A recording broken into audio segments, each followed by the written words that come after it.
All right, greetings all. Thank you so much for joining us. Welcome to the Bringing the Farm to School Farm Agricultural Producers Training Midwestern Regional Facilitators Workshop. My name is Tomas Delgado, Program Manager with the National Farm to School Network. I'm excited to spend the next 4 afternoons with you all exploring the ins and outs of Farm to School. We have a great lot of material to share with you, engaging activities to jump into, and several special guest speakers with us this week. On that note, I'd like to turn it over to Jenna Siegel, the Midwest Farm to School Regional Lead with the USDA Food and Nutrition Services. Thank you, Tomas. Hi, everyone. Welcome to our exciting agriculture producer Train the Trainer. I know most of you who are here with us today, but for those of you who don't know me, my name is Jenna Siegel, and I'm just mentioned I'm the Farm to School Regional Lead based in Chicago with our Office of Community Food Systems. So this is a really wonderful project that we've been working on for several years with our great partners who are hosting and facilitating and organized and created amazing materials for you to learn about today. But Office of Community Food Systems, we are poised with advancing farm to school efforts at the USDA. We have our farm to school grant program, provide training and technical assistance to school districts, nonprofits, state agencies, and of course, agriculture producers. So this training is a long time in the making. We've always really sought to be the connector who really advocates for the farmers and making sure that our child nutrition programs serve children and students healthy, locally sourced products, and also supporting agriculture producers across the Midwest region. So really the main purpose of what we're going to be doing today and why we wanted to focus on trainings for agriculture producers is to really strengthen the farm to school movement and increase opportunities for producers by boosting their capacity to sell to school markets through the train the trainer approach. The project capitalizes on the knowledge and strong partnerships at USDA Food and Nutrition Services, National Center for Appropriate Technology, NCAT, and the National Farm to School Network. We really thank you everyone for joining us today and throughout this week and for participating in this project. And as you'll learn too, the real idea is to give all of you this knowledge and skills so that you can work with farmers in your states and really advance those efforts and make sure they know how to access farm to school markets, understand ways to navigate those markets, and also learn really tangible business skills to help grow their own businesses and seeing farm to school as a viable market channel for that work. In the Midwest region, I know that you're all really passionate and connected to the farmers, and so it's really wonderful that you're all here to build your teams, connect with each other, and really collaborate to ensure that our agriculture producers are connecting to schools and really growing their businesses and supporting local foods and local schools and really strengthening the farm to school movement in our region. So really looking forward to being here with you all this week and seeing how you collaborate moving forward and really capitalize on these wonderful training materials and are able to get access to farm to school programs to the many farmers in all of your states. Thank you so much for the welcome and the introduction, Jenna. I am Devonna Bell from the National Center for Appropriate Technology, and NCAT has 4 other NCAT team members who you're going to get to know over the next 4 days. The National Center for Appropriate Technology is a national nonprofit organization helping people build resilient communities through local and sustainable solutions that reduce poverty, strengthen self-reliance, and protect natural resources. Much of NCAT's work focuses on building sustainable farming and food systems throughout the US. NCAT is based in Montana, and we have regional offices throughout the country. We'd like to start by recognizing the project partners on the call. We have 5 folks, including myself, from NCAT, 4 people from USDA FNS, Office of Community Food Systems, and 6 staff members from the National Farm to School Network, zooming in from across the country. And hello, I'm Crystal Orieva.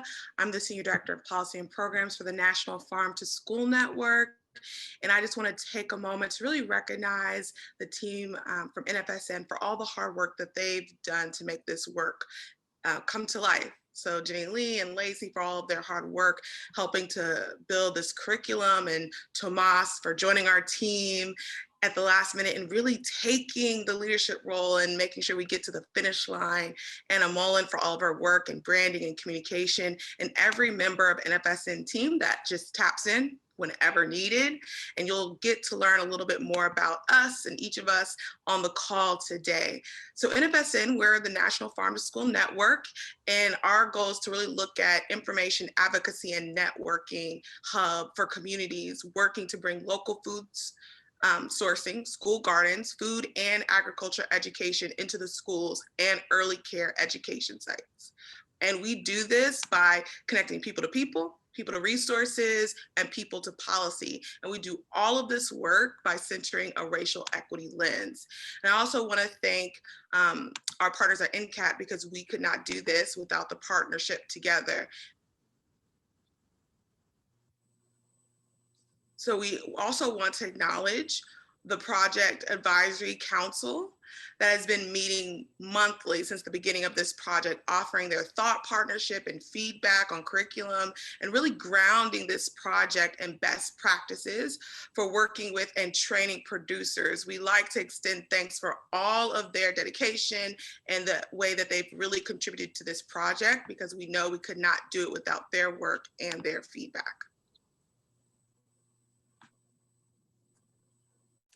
So we're going to learn more about who is joining us and where folks are coming from. As for the NCAT team, we have Tammy Howard, who is our lead, and she is based in Montana. And you're going to be seeing and hearing quite a bit from Tammy throughout the next few days.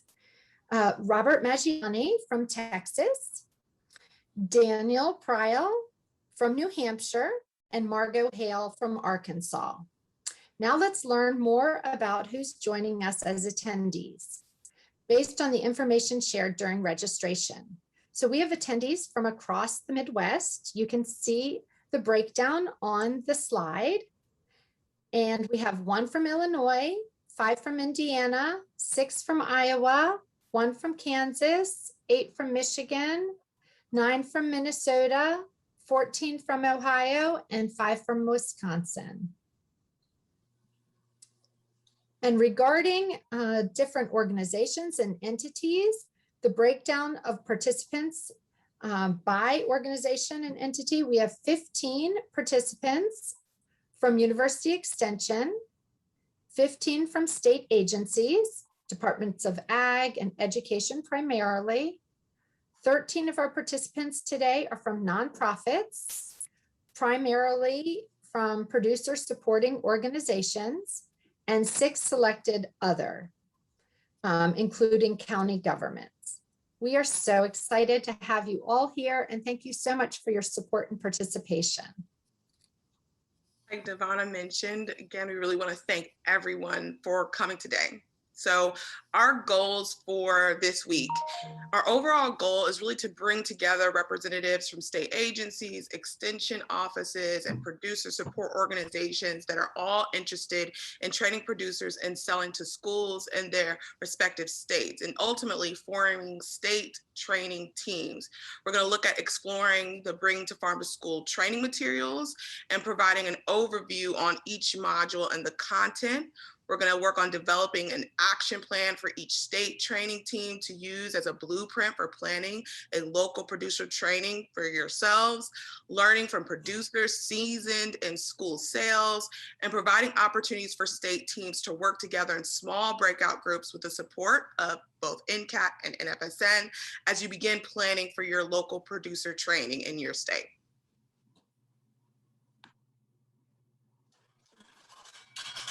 So we're going to do a little bit of an agenda overview here. The agenda is designed to reflect the workshop goals, to keep you engaged and have plenty of opportunities to interact with the project content and your state team members. Today, we're spending time introducing the training program and Trainer's Toolkit content. In the second half of today's workshop, we'll have a panel featuring Steve Young-Burns of the Good Acre Food Hub in Minnesota. We will also hear from Katie Wall of the Robbinsdale School District and 2 farmers. Moses Moemi, and excuse me if I didn't pronounce that correctly, of Dawn to Dusk Farms, and Ray Rusnak of L&R Poultry, both also hailing from the state of Minnesota. On days 2 and 3, we'll be focusing on producer curriculum content. You'll gain a better understanding of the content you'll be delivering to producers, and there will be ongoing opportunities to work with your state teams.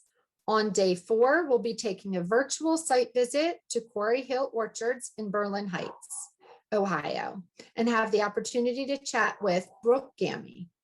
We'll also spend some time with the planning and outreach guide and go through the training evaluation protocol.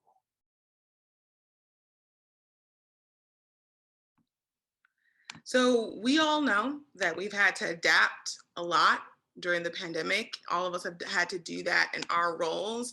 And we acknowledge that we've had to adapt this training as well. So we've spent the last 6 months adapting the content and the training approaches to meet the needs of the current situation, because we understand that this is not the most ideal circumstances that we could be doing this training in, but we have made sure that we provide the best training possible. And we knew that the work had to continue because we've seen such incredible resilience and innovation during this time. All of us have seen the way in which so many people have had to pivot to reach the needs of their communities and the roles that they serve.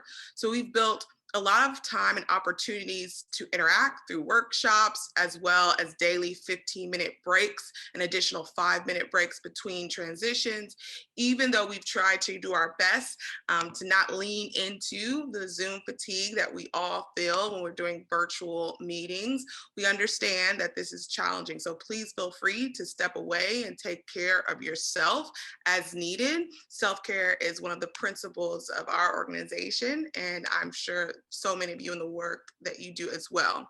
And lastly, as we all know, we've had to adapt to doing things virtually. So no Zoom meeting would start without going over tech.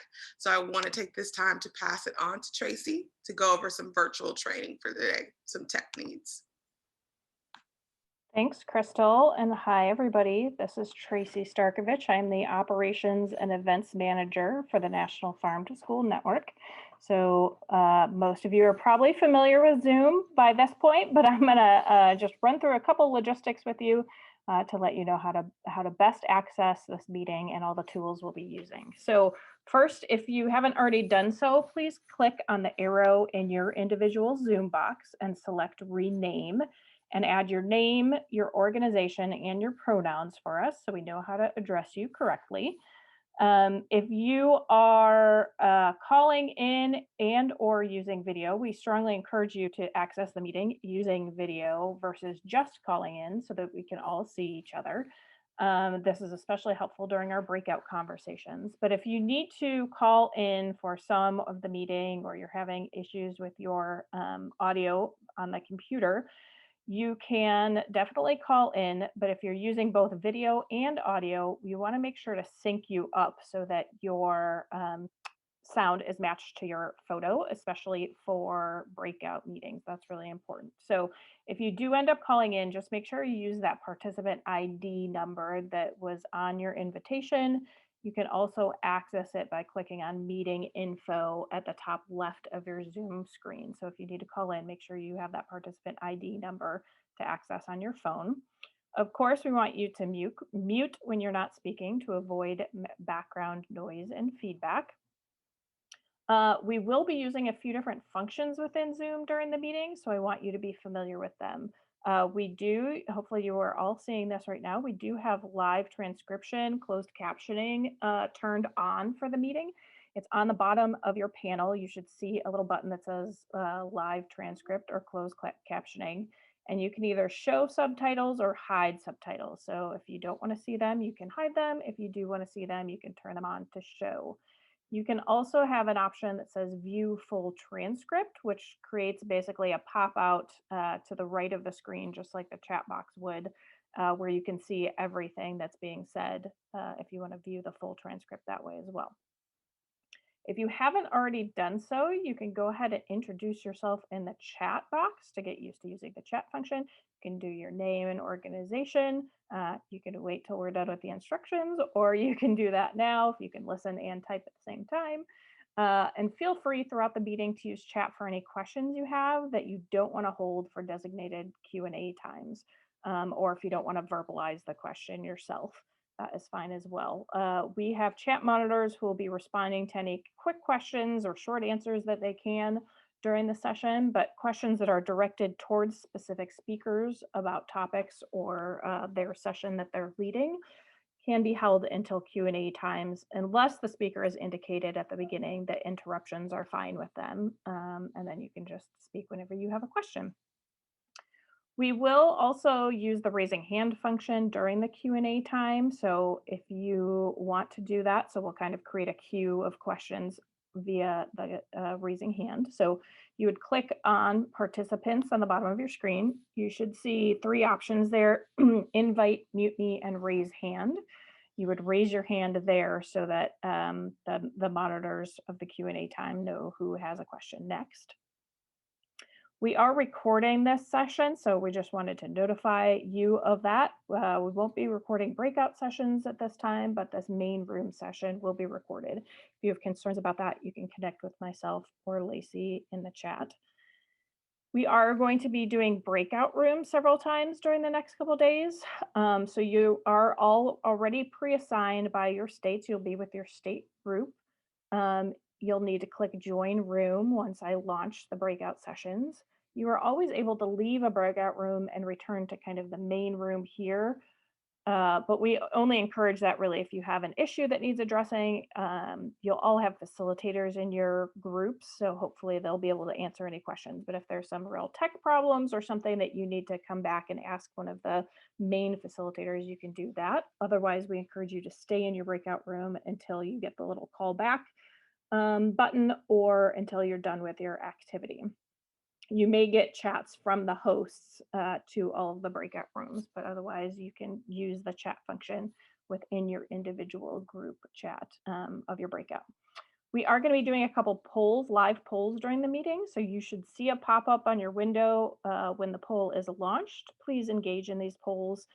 We're not going to close them until we have 100% participation voting, so please make sure that you are voting when those pop up. And then lastly, for me, if you have any questions, tech issues, challenges, etc., you can hit me up in the chat, or you can use the cell phone that's popped there into the chat, as well as it's in the presenter home base. I will not really be checking emails because I will be involved in the behind the scenes here. So that chat function or text messaging is the fastest way to get a response if you're having tech issues.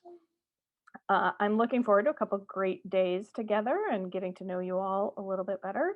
And I'm going to turn it over to Lacey now for a little bit more tech info and resources.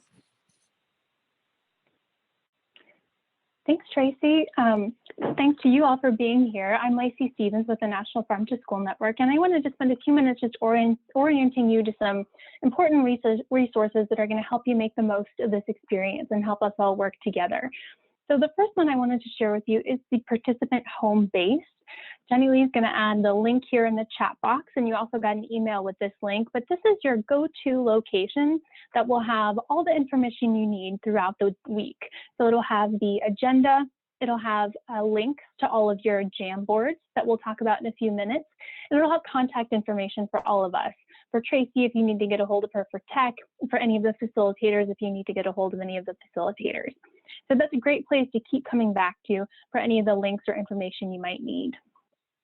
The other tool that I wanted to orient you to are our Jamboards. So I'm sure folks have had some experience with Jamboards. Hopefully many of you have perhaps even added your photo to your Jamboard already, but I wanted to spend just a couple of minutes making sure everybody knows how to navigate these Jamboards. So I'm going to share one in real time here so we can show how to use some of these tools. So we're using our Minnesota sample here. Each state has their own Jamboard, and you're going to be using these within your breakout groups, and they're really a way to kind of help guide you through your planning process. They align with the trainer action plan, which we'll be going through in just a few minutes here. But this is a way for you to start working with your team to brainstorm together, to capture your ideas and start that planning process for your state producer trainings. So I'm going to just make sure that you have the resources you need to help navigate these boards. So when you get into your state board, and we'll share those links, they're also all in your participant home base. You can navigate through these boards with the arrows up top here. So each breakout session, we're going to orient you and point you to different set of boards to be working on with your team. And you can navigate through those and those top arrows. You can add in any of these boards your ideas, your text with a couple of different tools. So you have some options over here on this left-hand side. The one you'll probably use the most is this Post-it or sticky note. So if you click on that sticky note, you can add your ideas, click Save, and then it's going to add it to your board there. And you can just jump out there, and I will get rid of that for you, Minnesota, so you don't have to take a look at that. You can also add text if your team wants to add text by clicking this little T box here, and then you can add a text box on any of your Jamboards.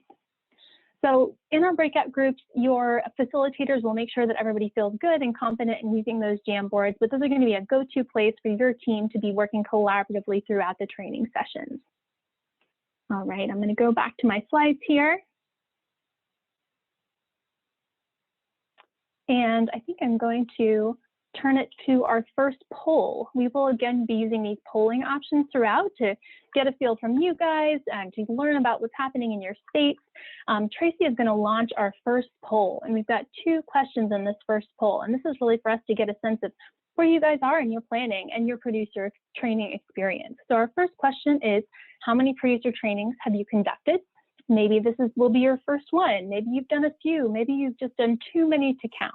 But we want to know kind of what that experience level is. And then the second question is, when do you anticipate your state will be doing your local producer training? And this may be, you haven't gotten to this point of planning potentially yet, but we want to hear from you kind of what you're thinking about timeline for implementing these producer trainings. We'll give it a few minutes. Looks like we're about halfway there.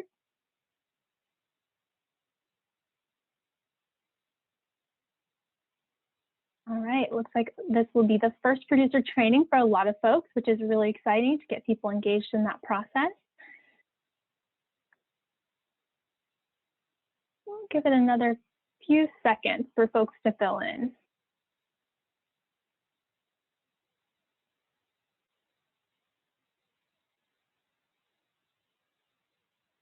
All right, Tracy, if you want to go ahead and close the poll and we can share out the responses here. So it looks like for most folks, this would be their first producer training. So welcome, and that's great to hear of your interest in expanding Farm to School and connecting with producers. And most folks aren't quite sure yet when they might be doing their local producer training. So we'll have lots of time throughout these next 4 days for you to be thinking with your team around what those possibilities are. But it looks like a good number of people are looking towards the next 6 to 12 months. So that's great to help inform us on what to expect with your work. All right. I'm going to stop sharing there. Thank you for sharing what's happening within your work.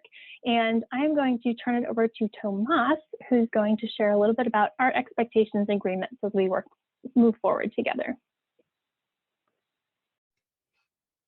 Thank you, Lacey. So next, we would like to touch on some proposed agreements and expectations from the Facilitator's Guide. Although community agreements should be ideally co-constructed, I'm just going to go through a list of examples to help us and guide us over the next few days. So first, acknowledge the gender, race, class, and heteronormative power dynamics in the room, as well as differences in farm size and experience level among producers. Next would be one voice at a time.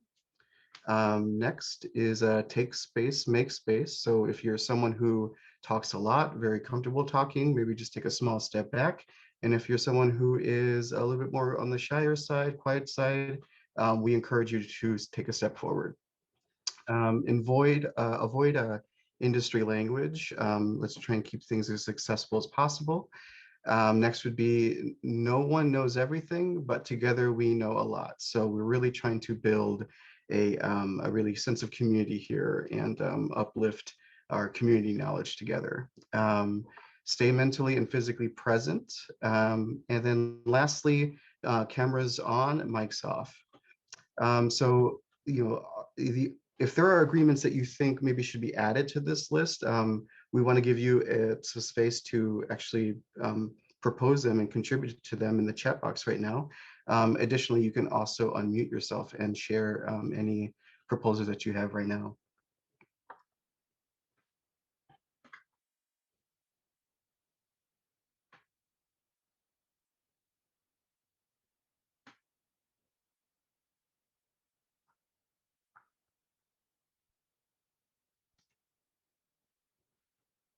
Yes, children and pets are always welcome.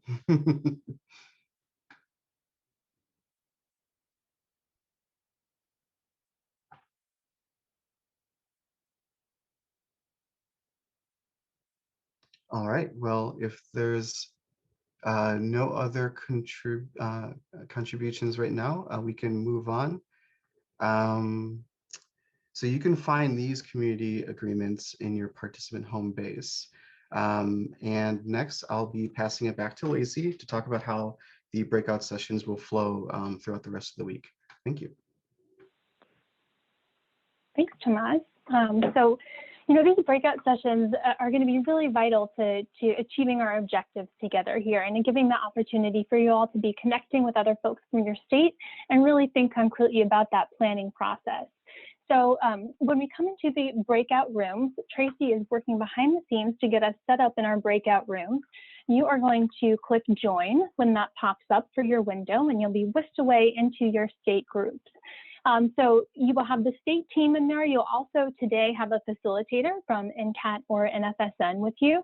And then you may have some other folks from the project team from OCSS or from NCAT or NFSN pop in to say hello. So the goal throughout these 4 days is for your team to kind of grow in your connections with one another and grow in your planning process. And so we're going to have about 2 breakouts a day. We'll have different prompts for you all as a team to be discussing, and then you'll be, again, working through that trainer action planning process. Today, you'll have a facilitator guiding those discussions and leading that part of the conversation. But our aim is that as you all get to know each other and get to a little bit more comfortable with your team, that the facilitator from NCAT or NFSN will step back a little bit, and that you all will kind of take the lead and coordinate as a team. So we are open to what your team needs, and this is kind of a flexible time for your state team to be able to work together in the way that you need to. So I also want to mention that throughout each breakout session, you might have multiple prompts that you're asked to work through. And if you don't get through all that prompts, that's okay too. We've got teams that are of different sizes. We've got teams that are at different levels of coordination and planning together.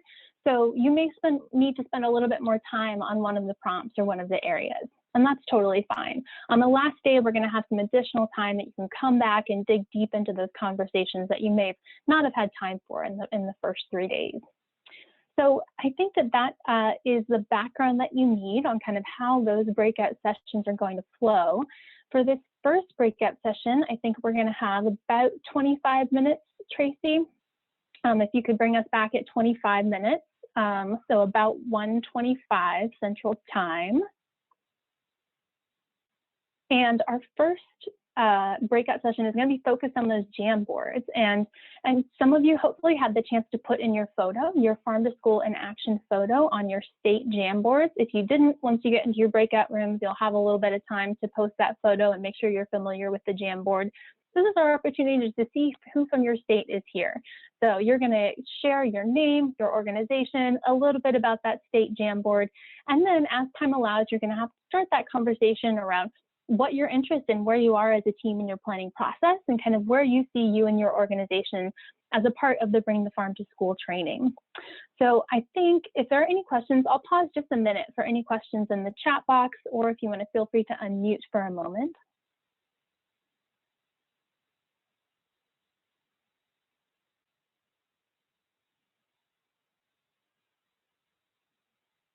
All right, and you will have an NCAT or NFSN facilitator in the room to help answer any additional questions. So Tracy, I think we are ready to break out.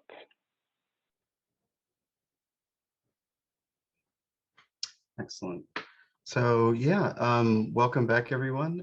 For those of you who had joined us following our introductions, again, my name is Tomas Delgado, Program Manager with the National Farm to School Network. For this next section, we'd like to kind of take you through some of the history of the project and answer the question, why the Bringing the Farm to School training program came about.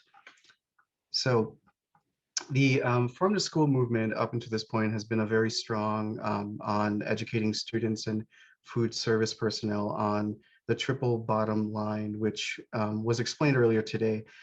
Because there is relatively high demand of local products on school menus, while there are some very strong farm to school programs that have great producer tools, there are still relatively few opportunities and resources for producers to be trained in accessing the school markets. One of the goals of this project is to really elevate the amazing tools that many of you have created and create new ones, and to explore where gaps exist, as well as to provide a comprehensive curriculum for state agency folks and farm to school leaders to use in helping build producer capacity to sell to schools. So this is a training, the training project that NCAT, the National Center for Appropriate Technology, and National Farm to School Network have worked together with the FNS OCFS USDA office to develop a comprehensive curriculum for trainers to use in helping producers access school markets within their states.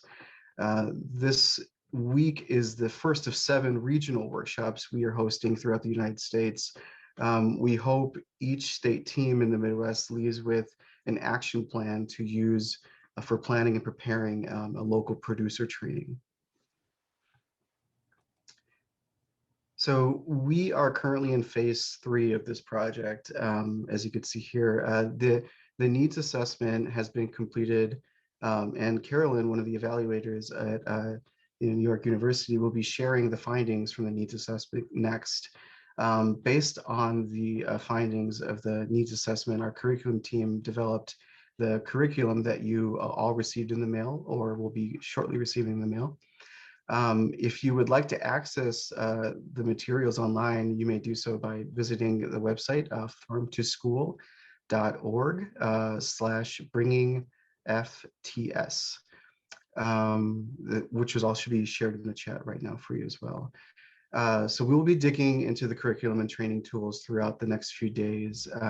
Since the pilot we've hosted in September, we've been working to finalize the case studies, which you can access on the website as well. That's farmtoschool.org/bringingf2s-case studies. So after completing this workshop, state training teams will hold local producer trainings in their respective states. Our ultimate goal is that they will have the tools and resources and know-how after attending the regional facilitator workshop to build capacity of producers in their state. You may notice an overlap in the timings of the regional facilitator workshops and the producer trainings.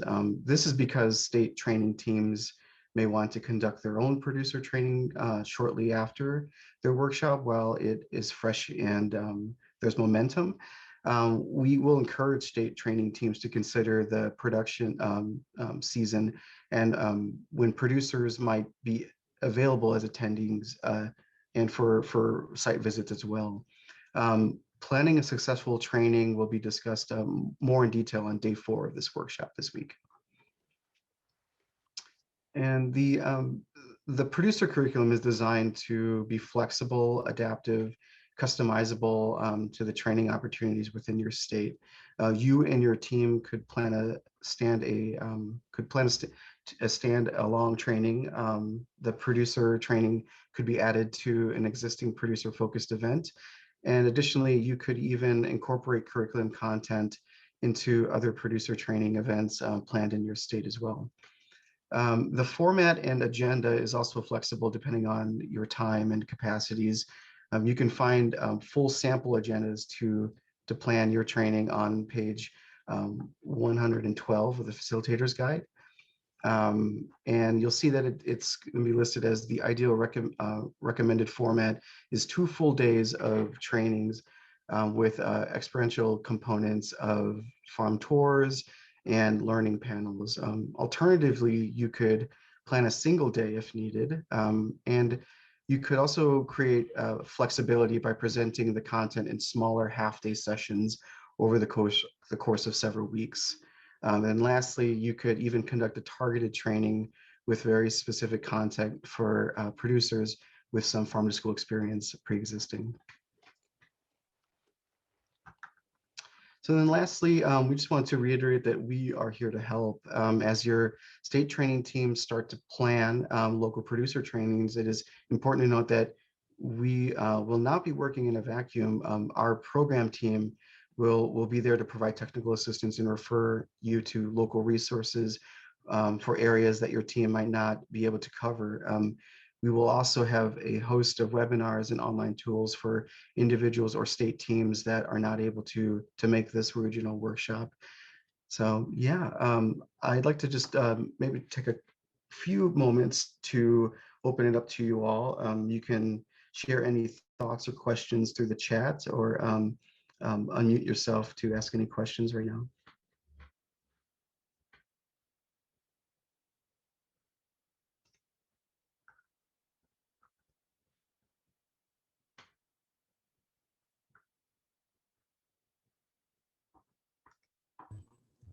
Well, this is Jane Jewett from Minnesota, and I'll just stick my neck right out there and say that Helen Schnoes from our Department of Agriculture sent me the draft curriculum to review a while ago, which I did and felt like really in our state, it was more suited to community organizers and extension educators and people who were working on developing programs than it was to the producers directly.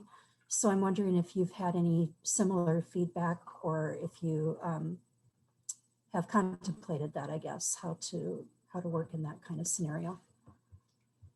Yeah, at this point, we haven't received any specific feedback pertaining to that, but we can certainly connect with you further to kind of explore some of your perspectives on, you know, the curriculum as it is now. And then hopefully within the course of the next few days, your state team can kind of work out to you know, make the curriculum flexible for your needs within the state of Minnesota. Thank you.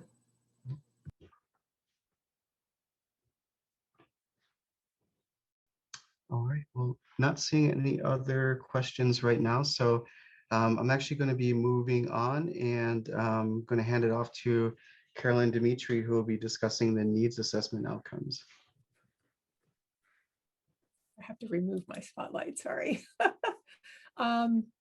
Thank you very much. Actually, that was a really interesting overview. I haven't heard the whole project put together like that, so it's nice to see how the plan has evolved. So I'm Carolyn Dimitri, and I, along with my colleague Lydia Oberholzer, who you'll be hearing from on Thursday, have been working with NCAT and the Farm to School Network on looking at different aspects or supporting different parts of this project. So today, I'm going to talk about the producer needs assessment findings. And when we started working on this, our goal was to help NCAT and the Farm to School Network understand the needs of the producers who are marketing to school and those who might be interested in marketing their food from farm to school. Along with this, we wanted to understand the level of farmer interest and then what they perceived as barriers to participating in the farm to school market channels. So to do this, we took 4 basic approaches. We identified and examined existing data sets based upon previous research that people had done previously and some Department of Agriculture data. We examined the peer-reviewed and gray literature. And one thing is, even though there's been a lot of work on farm to school and farmers marketing farm to school, there isn't really a ton in the peer-reviewed literature. A lot of it was really more to try to support organizations as they were trying to expand these market channels. So we included the gray literature in our research as well. We meaning Lydia, conducted a small number of interviews with key stakeholders, which almost 2 years ago now. And then we received feedback from the Project Advisory Council on what we found. So we use this information to help provide a document that NCAT and the Farm to School Network use to design these trainings. Okay, you can advance, please. Thank you. And so the stakeholder comments that are listed here are a response to the question that we posed. How interested are your producers in beginning to sell to schools or in increasing the amount of product they're selling to schools? And so basically the general gist is farmers were very, very interested, but there was like this uncertainty about how do you access the market? What do you do? And this general lack of confidence for entering the farm to school market channel, even for farmers who are committed direct marketers. And I think that these particular comments really lend support to the need for the type of training that you're getting involved in at this point in time. Since even people who are really well-versed in selling in direct market channels really don't know how to sell or didn't know how to sell directly to schools. Next slide, thank you. And so like many other local markets, farmers who participate in farm to school do so for more than just business reasons. The social factors are a really key part of a farmer's motivation for participating in farm to school, including building relationships with their community, helping their children have access to healthy food, and then raising general public awareness about food and agriculture. But even though these social factors are extremely important, the business side has to be working for farmers, or as you know, the farm to school market channels won't be economically viable. And so the business related reasons that that our stakeholders gave were farmers could diversify their businesses, secure fair and stable prices, and that the distribution costs they perceived would be lower. However, despite all of that interest, actually participating in farm to school markets has a lot of obstacles and things for farmers to learn. And so we categorize these obstacles in different categories. And so the key ones were the perception of low prices, which, the prices are not always low. So that perception, I think, is really important area to think about. And whether farmers can meet the volume requirements, either they have not enough volume or they have too much volume to work with schools. And then meeting food safety and third-party certification is another challenge. I won't read out all of those things that you could read for yourself. And then this whole concept of the transaction, like how do you actually work with a school? How do you bid? How do you navigate the procurement process? How do you find buyers? How do you cultivate that relationship? How do you understand what information schools want and need? And then how does payment take place? So these just work a little differently in the farm to school market channel and are important obstacles for farmers to overcome. And then lastly, about logistics. Farms have raw product, schools can't cook. So obviously there's a problem, like how do you take that raw product and make it something that schools can use? How is it stored? How does it get to the school? And how is the product packaged? And especially, how do you lightly process these products for the way the schools want it? Okay. So out of this work, we came up with some recommendations for the content of the training curriculum. And so obviously focusing on pricing is critical, because if you price it wrong, it's just not going to work for farmers. What some people reported is that farmers can underbid, because they have this notion that farm to school market channels don't pay very well. So understanding like how to navigate and set pricing is a really important, and maybe was listed as the most, one of the most important aspects. And then for procurement, essential was like, how do you respond to the school's call for proposals? How do you write that up, and how do you set up that transaction? And for logistics and transportation, understanding the different options farmers can have for distributing and maybe aggregating with other farmers' products is a really important part of the process. And then the last one that I'll highlight here is this decision tree, because farmers can either sell directly through schools or they can sell to schools through an intermediary. That having a decision tree that helps farmers work through that process and find out what's going to work for their business is extremely important. And then again, highlighting the community benefits, and then providing case studies and webinars and other helpful tools that will help make the process helpful for farmers. Great. And maybe then, okay, thank you. And so in terms of delivery, we thought it was really important to set reasonable expectations about the potential of farm to school markets, that it might be a good fit for some farmers, but it won't be a good fit for every farmer. And farmers should understand like what it can do for their business in a very practical, pragmatic way. And then when delivering this, understand the regional differences. And I think this is where these training sessions that you're in the process of right now are really important to understand the policies in each state and region regarding pricing and food safety, for example, and the foods that people want in those general areas. And that the training teams should consist of people with different backgrounds, people who understand food service, others who understand child nutrition, and those who work with farmers, because those are the three pieces that are coming together in the farm to school food programs.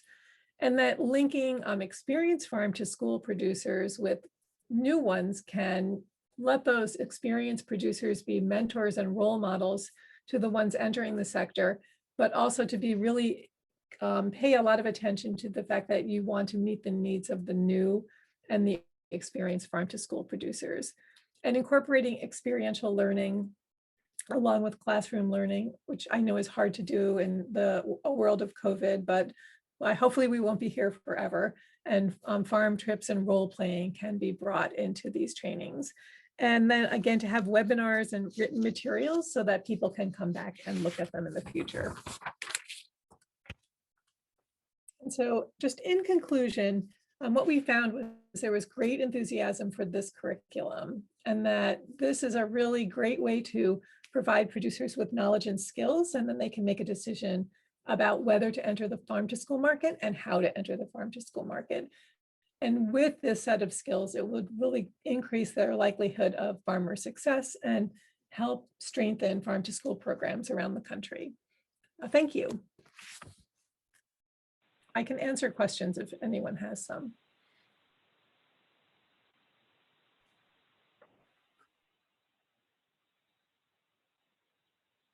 As folks might be getting some questions together, feel free to add those in the chat box or unmute, but I just want to point everyone to a resource that was in your green folder that you received with your packet materials, the project background.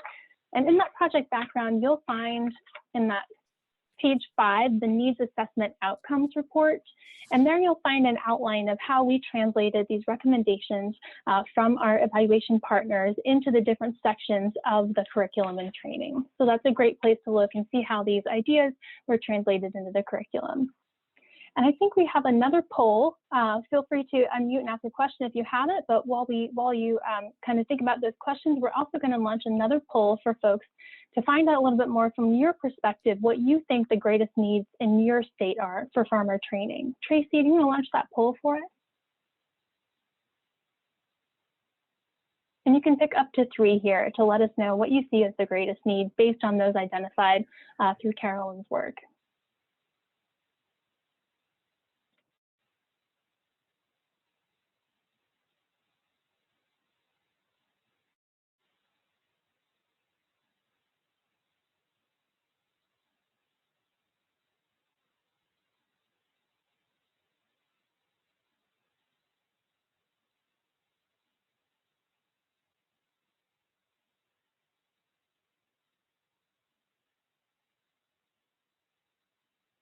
Give it about 10 more seconds.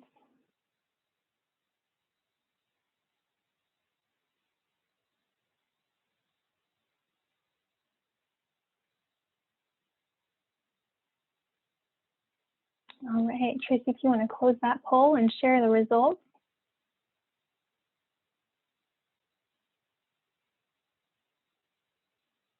So it looks like we have procurement, the contractor transaction information, and logistics and transportation, as well as pricing, as those top 3 that folks are reporting from their state. Great to know, and thanks for sharing, everyone. All right, I'll turn it back to Tomas to continue our conversation. Great. Thank you, Lacey, and thank you, Carolyn. Great, thank you. So to move forward, touching on the training approach, once we had our needs assessment findings, we wanted to make sure our training approach was one that could best address the barriers and challenges named by producers in a format that would be appropriate for adult learners and as engaging and useful as possible. With this in mind, we landed on 5 elements to guide our approach. First being farm to school for all. The meeting the goal of this program to build the capacity of all agriculture producers to launch or expand efforts to market to schools means making sure that the training approach and curriculum is stakeholder led and informed by those who work closely with producers. With contributions from all project partners, the curriculum we developed it is designed to be relevant and accessible to as many producers and producers interested in selling to schools as possible. The next element is a one size does not fit all and place-based element. And while the overarching goal is farm to school for all, we know that farm to school looks different by region, sector, scale, and community, among other things. The curriculum is rooted in foundational core concepts of selling to schools identified through the needs assessment, as well as project partner expertise. And the flexibility for customizing by region and locale to ensure the program is grounded in places where the producer trainings will occur. We have identified opportunities throughout the curriculum to elevate local and regional models and solutions through experiential educational opportunities such as site visits, as well as case studies and local producer spotlights, to name a few. The next element is peer learning.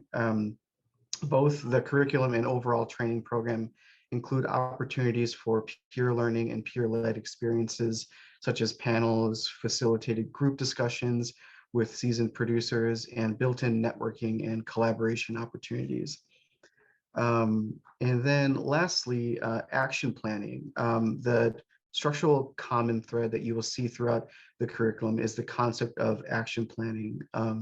The goal for the local producer trainings is that producers will leave with an action plan, including outlined long-term goals, short-term strategies, and next steps for adapting their business plan and pursuing school buyers. Additionally, state-level trainers will be equipped with a training action plan, a tool used to help trainers plan and deliver trainings to producers. You will hear more about this action planning concept and how it will be used for both producers and trainers later today. On the topic of action planning, I'm actually going to be passing it to Jenny Lee to introduce the trainer's action plan. Thanks, Tomas.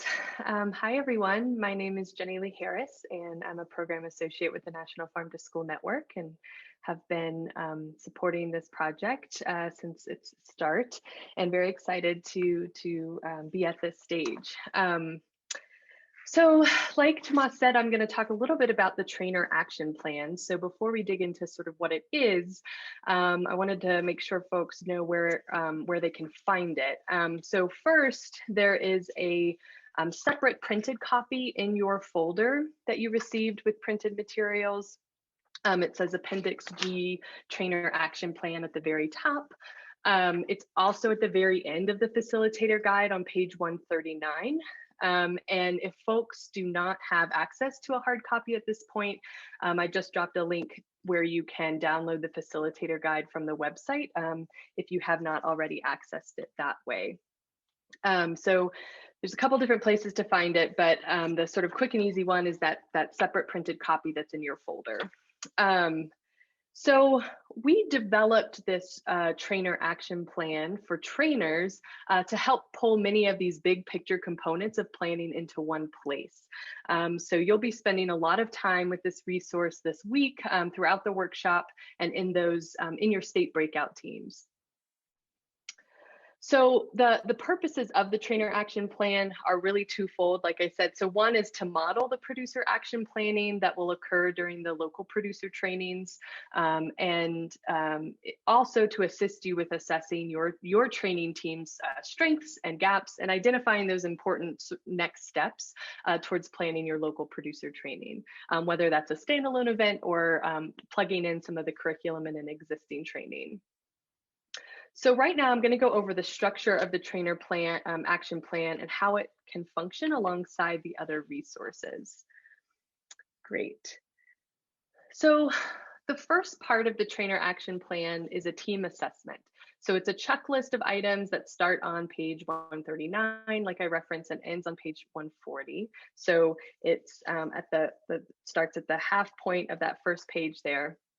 And it's organized into 6 buckets. So know the content, build your training team, make it local, plan your agenda, identify and reach your audience, and then plan for action. And those buckets are aligned with the getting started section of the facilitator guide that's at the very beginning of the guide on pages 4 through 6. So don't feel the need to turn there yet, but you'll see those buckets are aligned with the getting started section. And we'll continue to use that framework throughout the workshop and helping support you as you plan for your training. So again, the assessment component is really intended to support each state team in determining those knowledge gaps and really get more familiar with the training tools and overall comfort with the planning, outreach, and facilitating process. So throughout the week, you'll be going through these buckets and completing the assessment checklists in your state. And so let's look at the second part of the trainer action plan. So this is the actual action plan table where teams are encouraged to insert those necessary action steps, timelines, and any additional resources or tools needed to successfully plan and host a producer training in your state.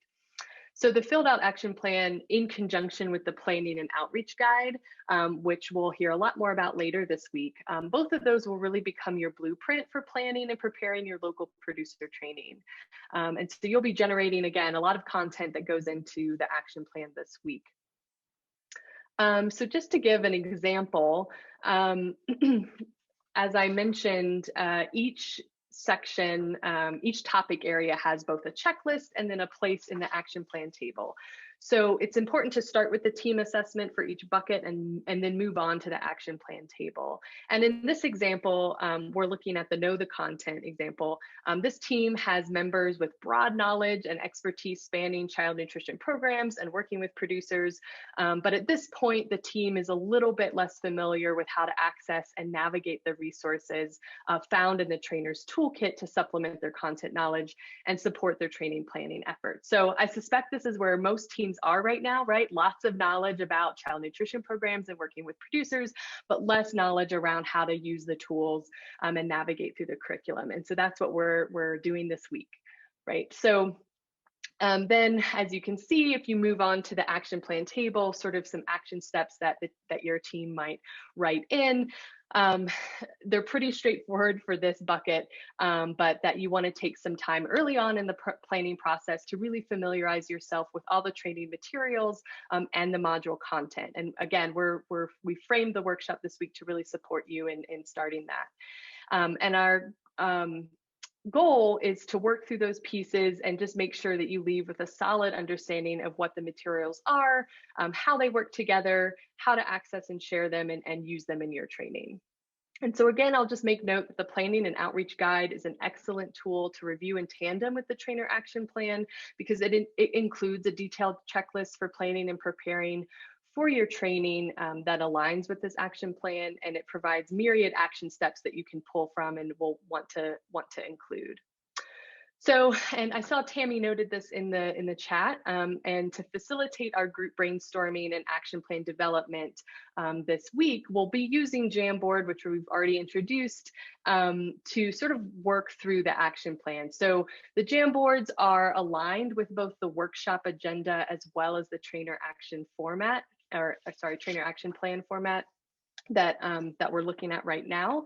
And so together, we'll be using both the Jamboard and the action plan to do some brainstorming and planning together. So really, it just gives you an opportunity to sort of jot down ideas and plan wherever you feel most comfortable. So before we transition into our second breakout, I just wanted to pause to see if there are any initial questions about the trainer action plan, maybe about the Jamboard and how we're using our breakout time together this week.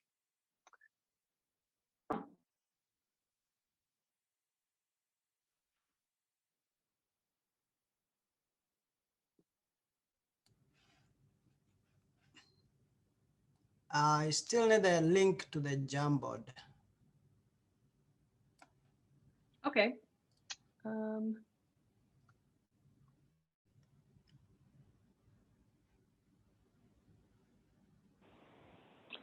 can find the links to all of the state Jamboards in the participant home base, which I just dropped in the chat there. So you'll be able to find the links for all the different states. Okay. And when you get in your breakout groups, your facilitator will make sure that everybody has access to that and is able to follow along too. Yeah, thanks, Lacey. Yeah, so if you have any additional questions about the trainer action plan, feel free to ask your facilitator. So we'll go ahead and transition into our second breakout today. And we'll be looking at Jamboards 2 and 3. So looking at both individual and team goals and expectations for this workshop, and then also spend some time brainstorming and identifying opportunities for producer trainings in your respective states. I do see a quick question about Jamboard. Yeah, so there's a text box option that you can use to drop in a note right under the photo. So it has like a little T on the left side of the Jamboard toggle. Hopefully that's helpful. If not, I'm sure your facilitator can point you in the right direction when we break out.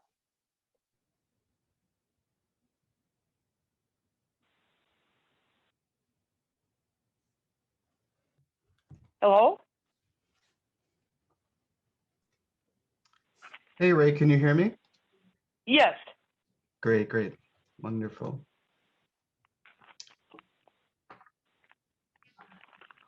All right, folks, it's 2:40 now. I'm just going to give another moment to make sure that all of the panelists are on the line, but yeah, then we'll move into the next section momentarily.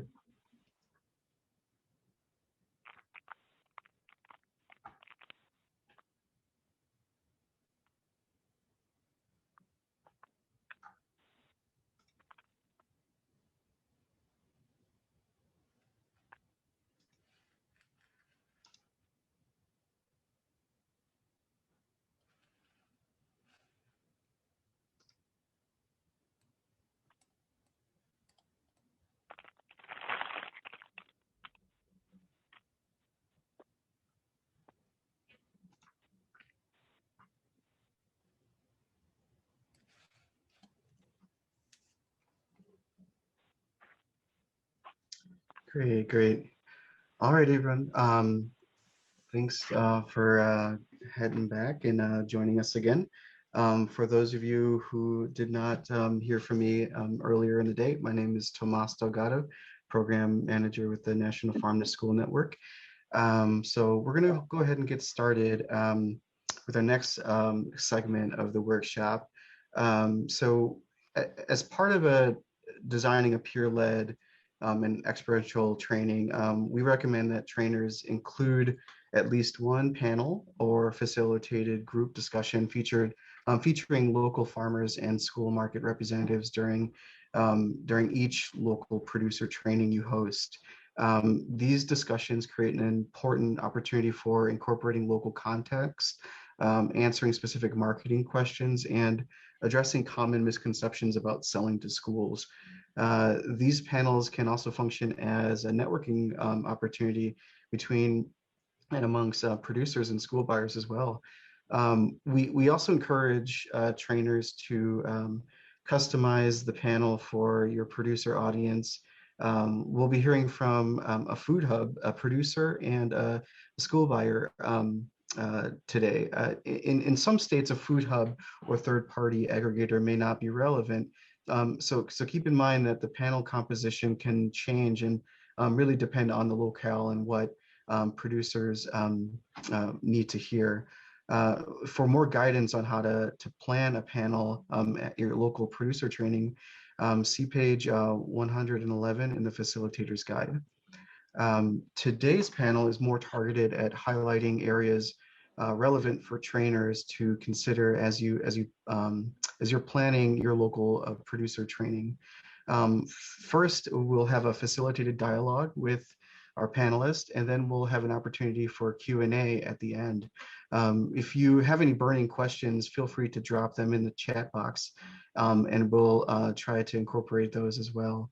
With that, I'll go ahead and hand it over to the panelists to introduce themselves and provide an overview of their farm to school work. So right now I'm going to give the floor to our panelists and just ask that you spend some time introducing yourselves, your role, your background in farm to school, and just if you're coming from an organization or a farm, just some background around your farm or organization.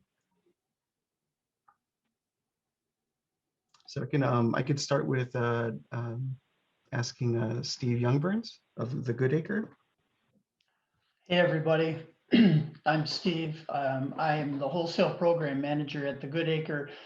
We are a food hub in Minnesota between Minneapolis and St. Paul. And we act as a connector between producers and farm to school buyers, as well as other buyers. And in a nutshell, our job is to make everyone else's job easier. As an organization, we have increasingly focus on equity and BIPOC producers, and we think our job is to create access to markets for those growers. And we pretty much translate one way to the other and run interference from buyers, including farm to school, food service management companies, institutions, hunger relief. And if we're successful, everyone feels like they've got a good partner so they can buy local and be successful without having it stress them out. Some of the people I've learned a lot about are on this panel, and so you've been good partners, and I continue to learn from you. Thanks, Steve. Next, we'd like to introduce Moses Manayi from Down to Dust Farms. Hi everyone, my name is Moses Momanyi. I am a farmer in Cambridge, Minnesota. I have been farming for the last maybe 12 years, 13 years here in Minnesota. I came originally from Kenya, and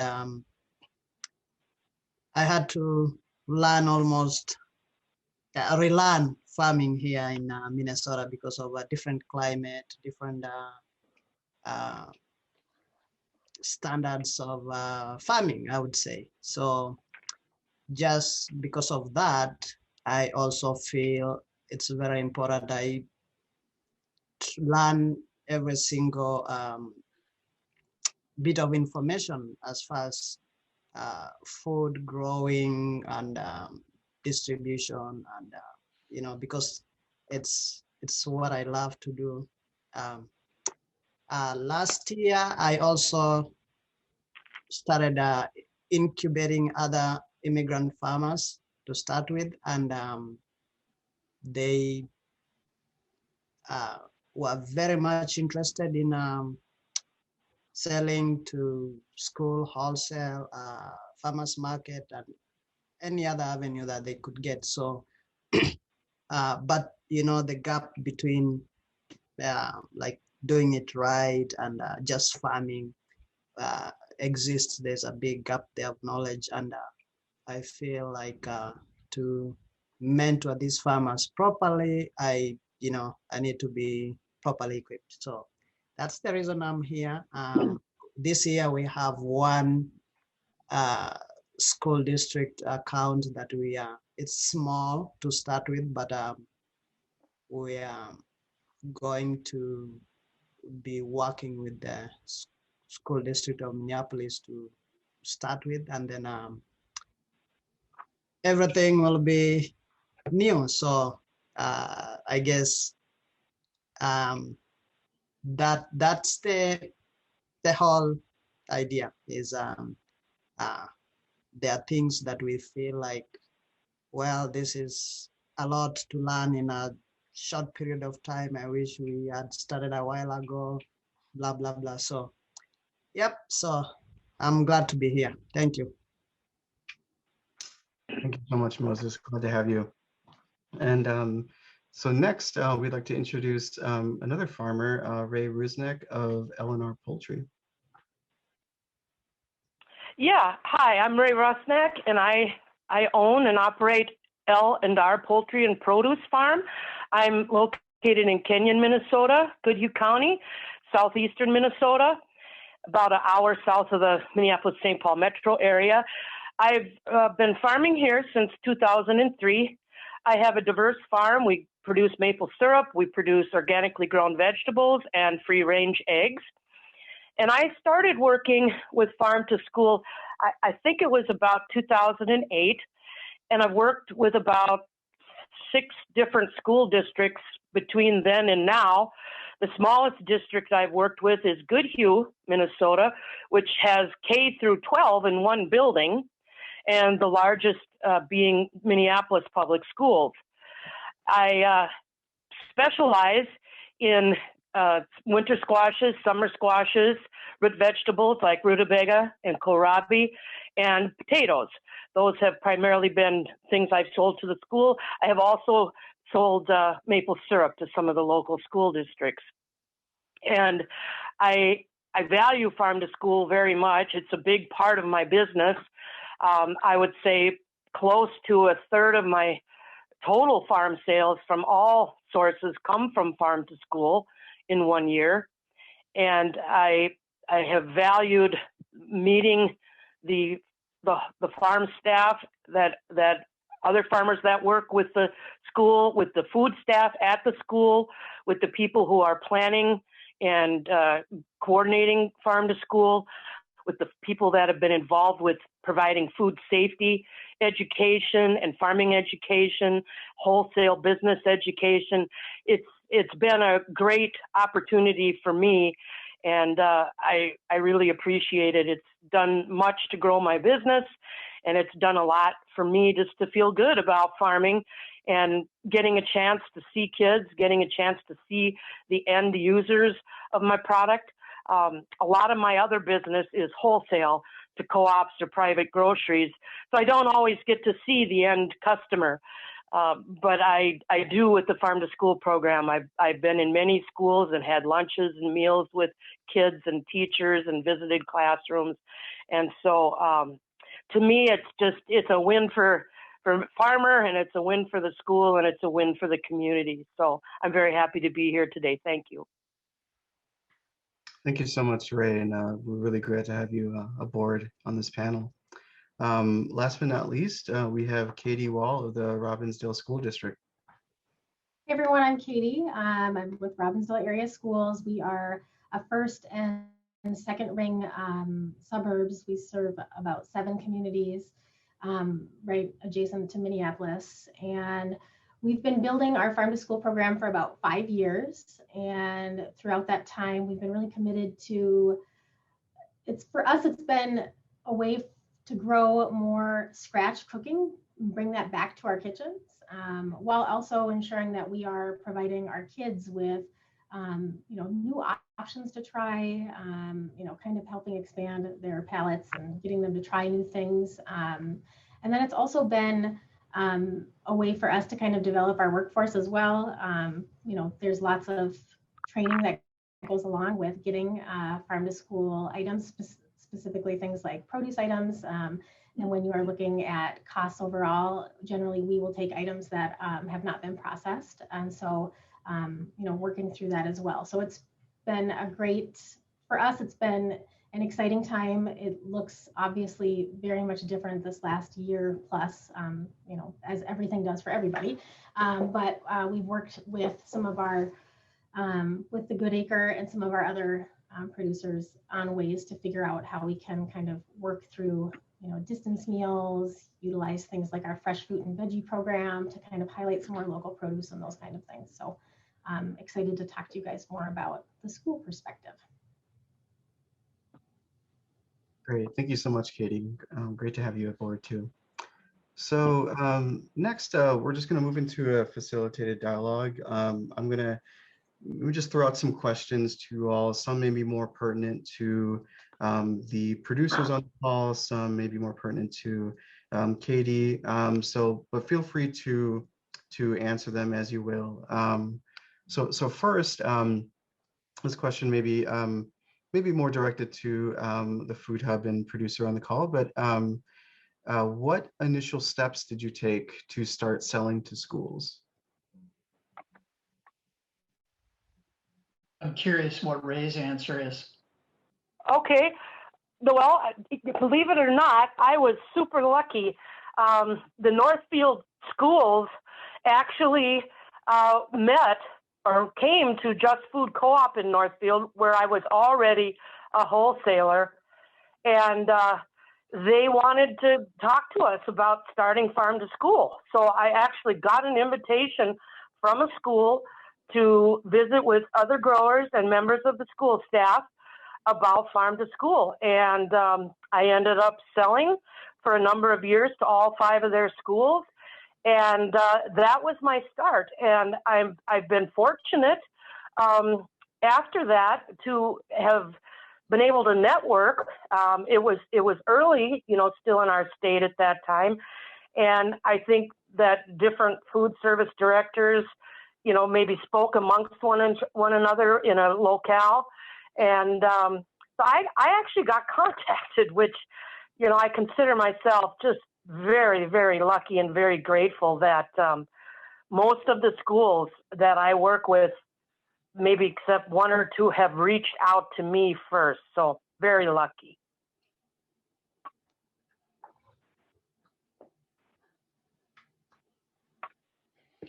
Yeah, we've been around since 2016, and I'm in my 3rd year in this job. So I wasn't the one who pioneered it, but I know that we decided to go into farm to school because there weren't many others like us, aggregators or distributors, who were facilitating selling local produce and local value-added made products into schools. I don't know if my boss just cold called, and if he did, he might have called Katie. Do you remember if Reese called you in 2016 or 17? Yeah, and actually you guys had a grant program at that time that we were working with. And so that's we did a whole series of farm to school taste tests at that time. And I think it was Emily at the time, so. Yeah, okay. I know that some of the barriers that were there then remain barriers now, although districts have gotten quite a bit more sophisticated in their farm to school offerings. But funding and training and labor, cost of ingredients and being able to pay for staff to process the vegetables are either barriers or hindrances into building a bigger movement.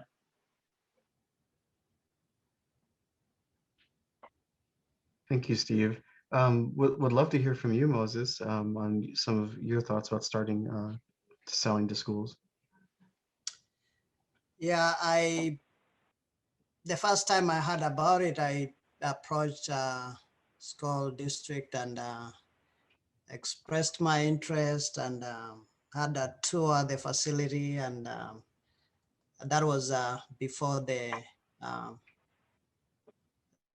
application period was open. open. And then when the application period came opened, we had thought about it, and capacity was not, when we looked at it, and maybe we didn't have enough information, but we thought our capacity won't be, like, there will be more things that we'll need to do. And since we had not, that was in 2018, we had not had the farmers join us. We felt like we could still continue with just selling at the farmers market. So last year it changed when I had, all these, about 10 farmers that needed a place to sell their produce. So I started calling. So I think I also called Robin. I called the Minneapolis School District, and COVID was a factor. So we were also confused a little bit of how it, if we could do it or we couldn't, because of like nobody know, like the channels, the system had broken down somehow. And then but yeah, so in short, I had tried to get into it. I had thought about getting into it, but maybe the real catalyst wasn't there until last year. Great, thank you so much, Moses. Yeah. So the next question is actually for you, Katie. What initial steps did you take to start sourcing from local farms? And what were some of the barriers that existed in that process? Sure. So as Steve alluded to, we really started our work on our Farm to School program in 2016. And kind of the impetus for that is our state Department of Agriculture, Minnesota Department of Agriculture, has some phenomenal granting that they have been doing for a number of years around farm to school work. And so for us, it was, there was this grant. There was also a partnership with the Good Acre, as well as we have something called the Statewide Health Improvement Project here in Minnesota. It's a funding source, per capita funding source that you can use in a variety of different settings, and one is schools. And so between that partnership and the Agri grant through Minnesota Department of Agriculture, we were able to start thinking and building capacity to take on some more farm to school produce. So that first grant from Department of Agriculture was around equipment that we needed to process, cook, those kinds of things, local produce. So we focused on things like new combi ovens, things like Robocoos, so we can process some of our own vegetables on site and those types of things. So that was kind of our first step, was leveraging our partnerships with our local granting agencies, and of course our local partners like the Good Acre. Once we had some of that capacity in place and we had been able to do a little bit of training was also very key for our staff to make sure that they were able to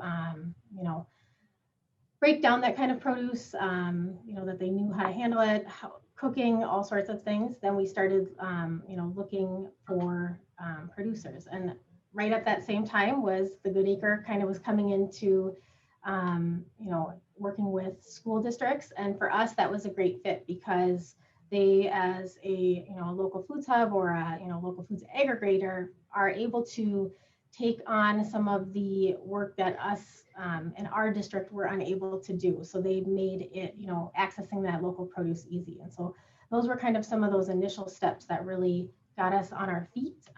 So between those key grants that we were able to access, leveraging our partnerships, and then also training with our staff, it kind of started us off on a good foot with local foods.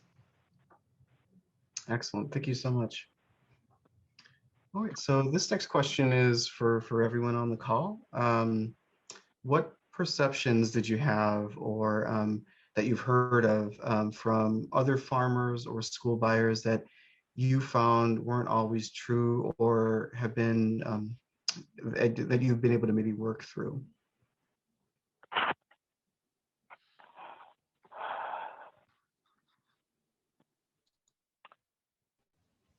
Oh, this is Ray Rusnak. I'll take a stab at that. You know, I think that maybe there's a perception that that it's too hard for a small grower, and I don't think that's true. I think that a small grower can get into farm to school easily if they think about what on their farm do they grow well. I think that's the key. What can you grow year after year that, you know, sure, you're going to have a bumper year and a year that's not so good, but you always got something pretty good. That to me is the product that wants to grow on your farm. And that's the kind of product I think that you need to think about when you come into farm to school. I think sometimes small growers think they have to be doing, you know, tens of thousands of pounds, or they have to pick something, you know, new or exciting or something to fit in with the school. And really it's about something that you're reliable at growing, that you can grow good quality, and that you know well, so that you can maintain good communication with the school staff who are ordering from you and doing the menu planning. I think those are some of the areas that are maybe not talked about enough, and maybe sometimes farmers might get wrong, and school staff might, if they're new at it, might not know exactly how to walk a new farmer through that. The process is all about communication and knowing as a farmer what you can do well and how much you can reasonably produce and when it'll be ready. And then as a school, knowing too that you, with both sides, have to reach out in this communication partnership, because it's new and it's different. It's not like calling up a big food warehouse that is getting food from farms all over the country and has a huge stockpile that can go out any day. You're dealing with a single farm in some instances. And so weather and other acts of God can be much more, you know, devastating and happen in a very short amount of time. But I think in the beginning, that was certainly something that I was afraid of, and that I couldn't really see through all of that. I thought I had to be perfect, and I had to have this thousands of pounds of crop no matter what. And, you know, but it really is about communication, I think, and a dedication to growing into the relationship and a partnership, and knowing that you can start small, but you have to communicate what you're doing and what you have, and the school needs to understand that too if they're going to work with a very small grower. Thank you so much for that response, Ray. Any thoughts from others on that?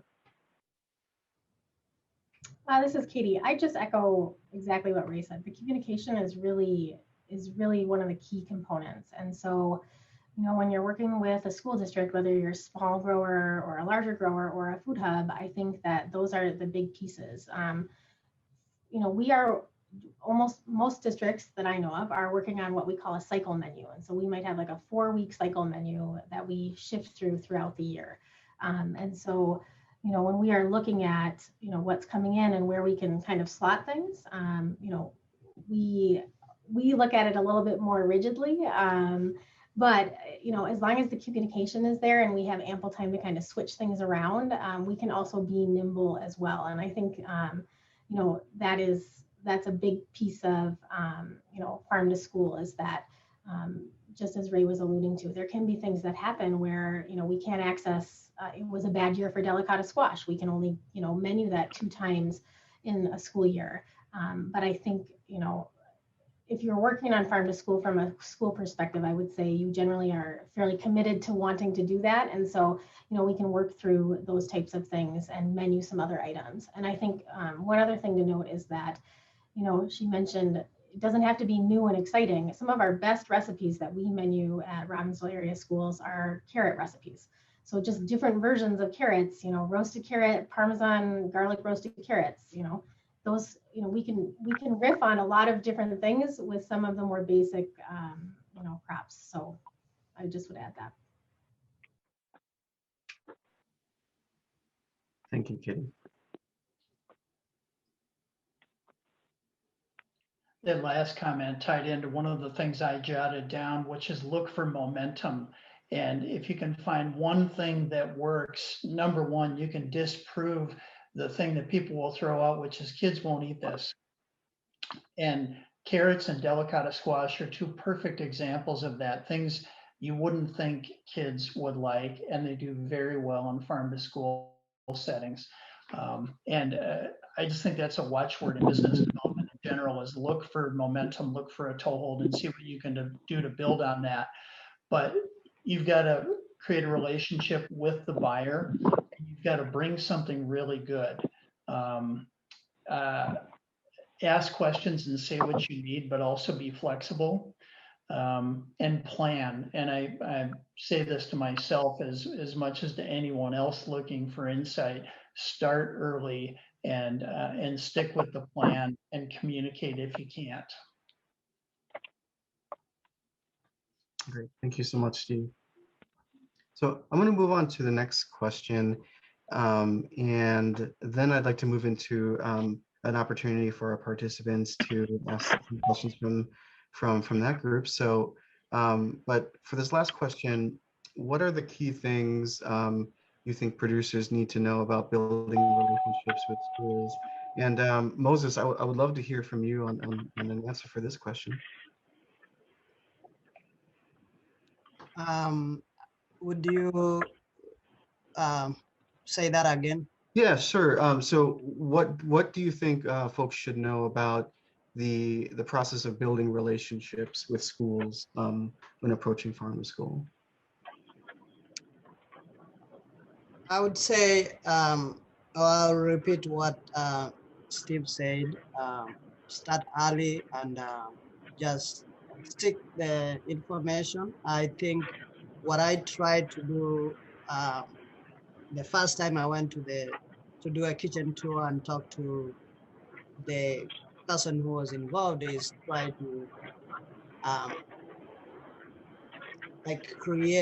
humanize the process so that I know who I'm working with. I knew that, I might be sent to the wholesale distributor. I will work with them, but I wanted to see at what level will I be working with the distributor. Is it like I would be told, go work with the distributor, and then I don't see this person again, or was that just so I went there, I did the tour, and then it took me a little bit of time to process that.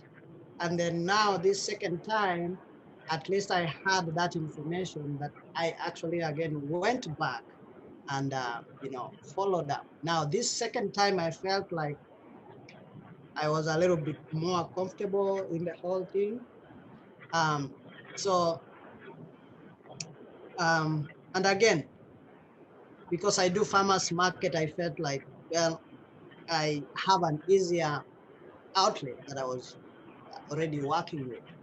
So comparing that, with what the farm to school required was a little more infrastructure in place for me. So, and then we chose, we had better decisions to make that way. Yeah, so I would say going there the first time and taking time to think through it was very important. Yeah. Great, thank you so much, Moses. So I want to make sure we have time for participants to share some of their own questions for you all on the call right now. Looks as if someone already had chimed in, but right now, if there are any questions that you have for the panel at large or any specific panelists, participants, feel free to share them now through the chat or unmute and share your question there.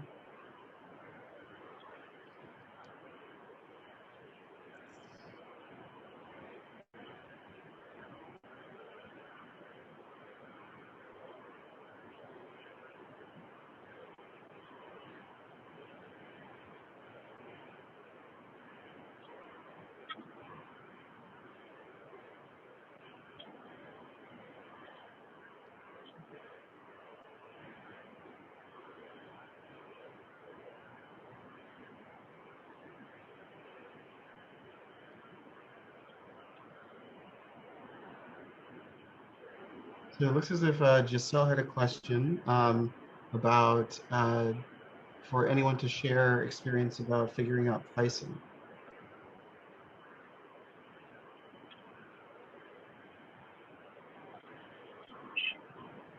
Oh, look, Steve, it looks like you muted.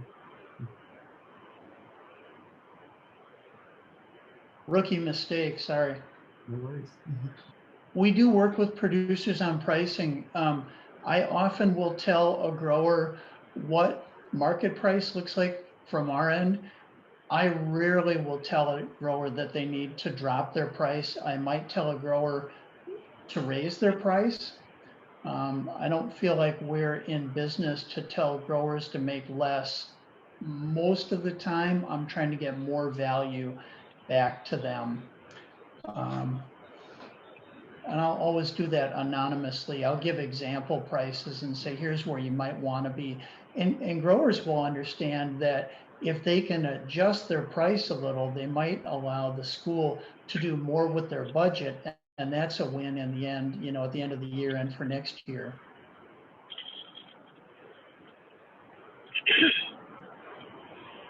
This is Ray. As far as pricing goes, I think that you have to realize that this is wholesale. Farm to school is wholesale.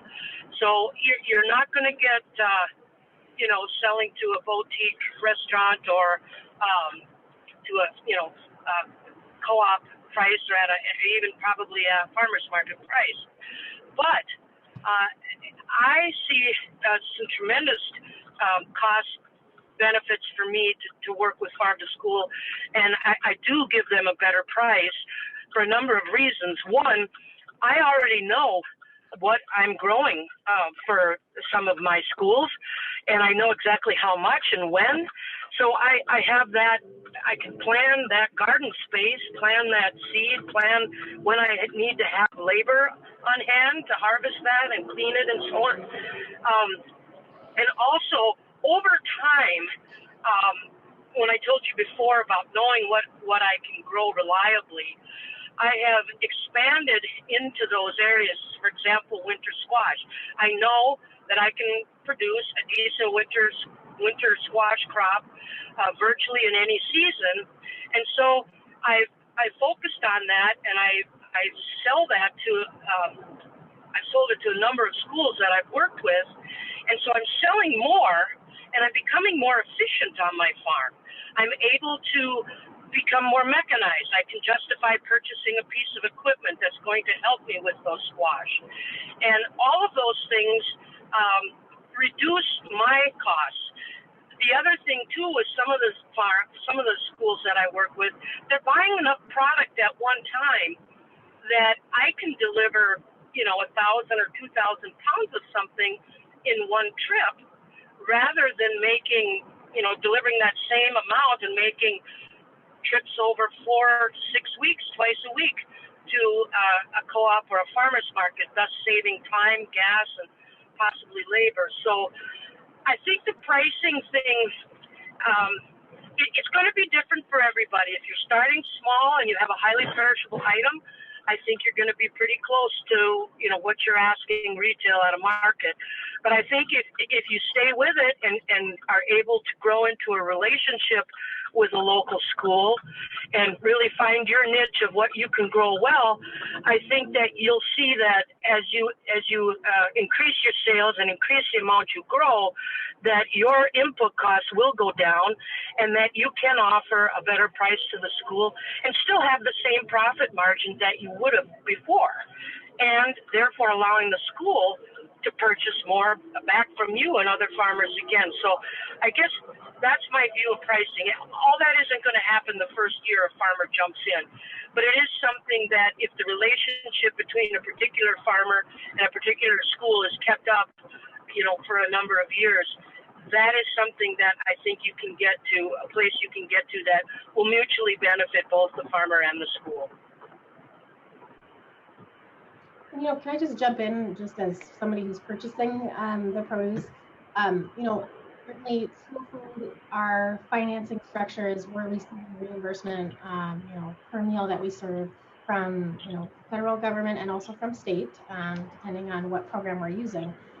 But when I look at our program overall and what we're willing to pay, you know, we have to be good stewards of the dollars, but also when I look at, I put, you know, if we have a farm to school veg on our menu, you know, once a week in a 4-week cycle menu, I and, you know, my team that I work with, we can balance out those costs if they're a little bit higher on, you know, on that produce that day, versus, you know, for looking at the whole, you know, 4-week cycle menu. So there's some balancing on our end too. And I think that, you know, one of the reasons that we, you know, like farm to school, you know, besides having the kids exposed to these new flavors and things like that, and getting back to scratch cooking, is because we are excited to support our local community, our local farmers and producers. And so, you know, I think that while we do have to balance cost, it's not the only thing that the only variable that we use when we're looking at this farm to school product. So, you know, I will pay more for delicata squash, you know, than I would from, you know, somewhere else. But that's because I value where we're getting it from and, you know, how it's produced. Thank you so much, Katie. So we're at time now. There were some questions that were coming up in the chat, but I wanted to give folks a time to take a break before we move into our next section. Panelists, feel free to answer those questions in the chat if you wish. But we're actually going to be concluding this segment now. Thank you all for agreeing to join on and come on and share your experiences on farm to school. It's really meaningful, and a lot of ground was covered in this conversation today. So thank you to each and every one of you on the call right now. And yeah, we'll move on with the workshop right after a quick break. Take care all.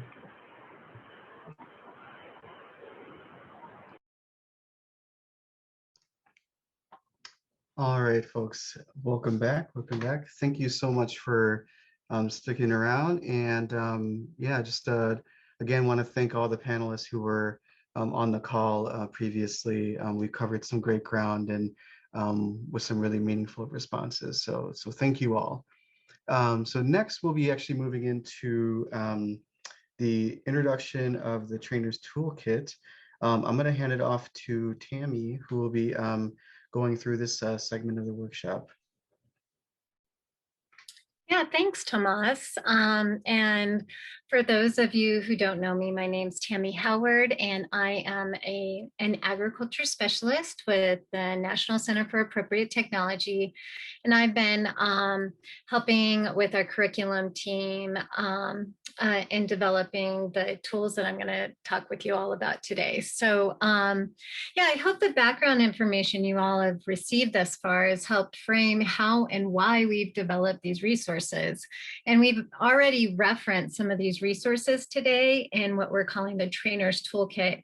And of course, we'll continue to do so throughout the training. So we use the trainer's toolkit to reference all of the training materials and tools that are available to help you folks as state training teams work with producers in your state. And today we're just going to give you a high-level overview of those resources that you have at your disposal as trainers. But keep in mind that, again, it's just a high-level overview, and we're going to really be digging into these materials in more detail over the next 3 days. So the trainer's toolkit is divided into 4 buckets that are outlined on your screen. You should have received a hard copy of most of these materials in the mail, except for that last bucket, which includes all of the online tools, including the entire toolkit plus bonus materials such as case studies. The facilitator guide is the facilitator facing resource, and that's what we're going to go over first. So why don't you all get that book out while I start talking about some of these other buckets. The producer workbook is to hand out to the producers at your local producer workshop. And then the planning and outreach guide is a tool for trainer organizers.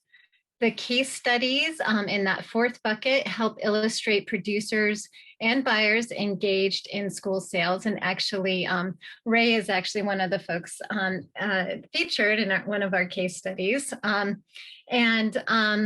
it really focuses on the needs of those case studies, really focus on the needs of farmers identified in the needs assessment that Carolyn talked about earlier. So let's dig into these resources so you can become familiar with how to use them in your trainings.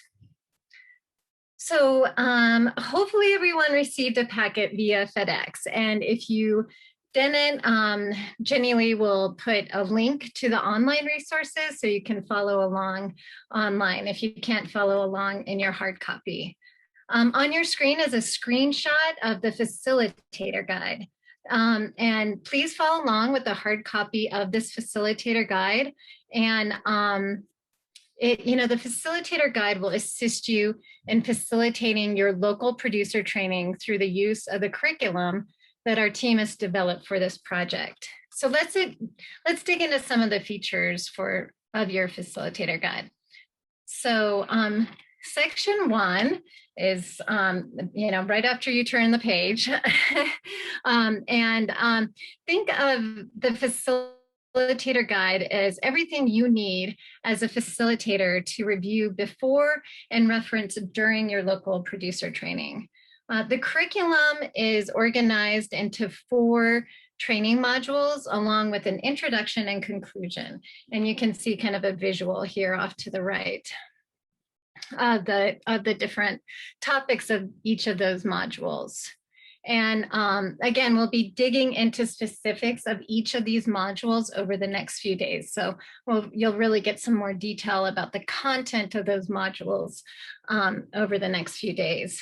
The first section section 1 provides background information about the project and tips for training producer audiences. And the training principles outlined by Tomas earlier are outlined in this section as well, but they're also applied throughout the facilitator guide.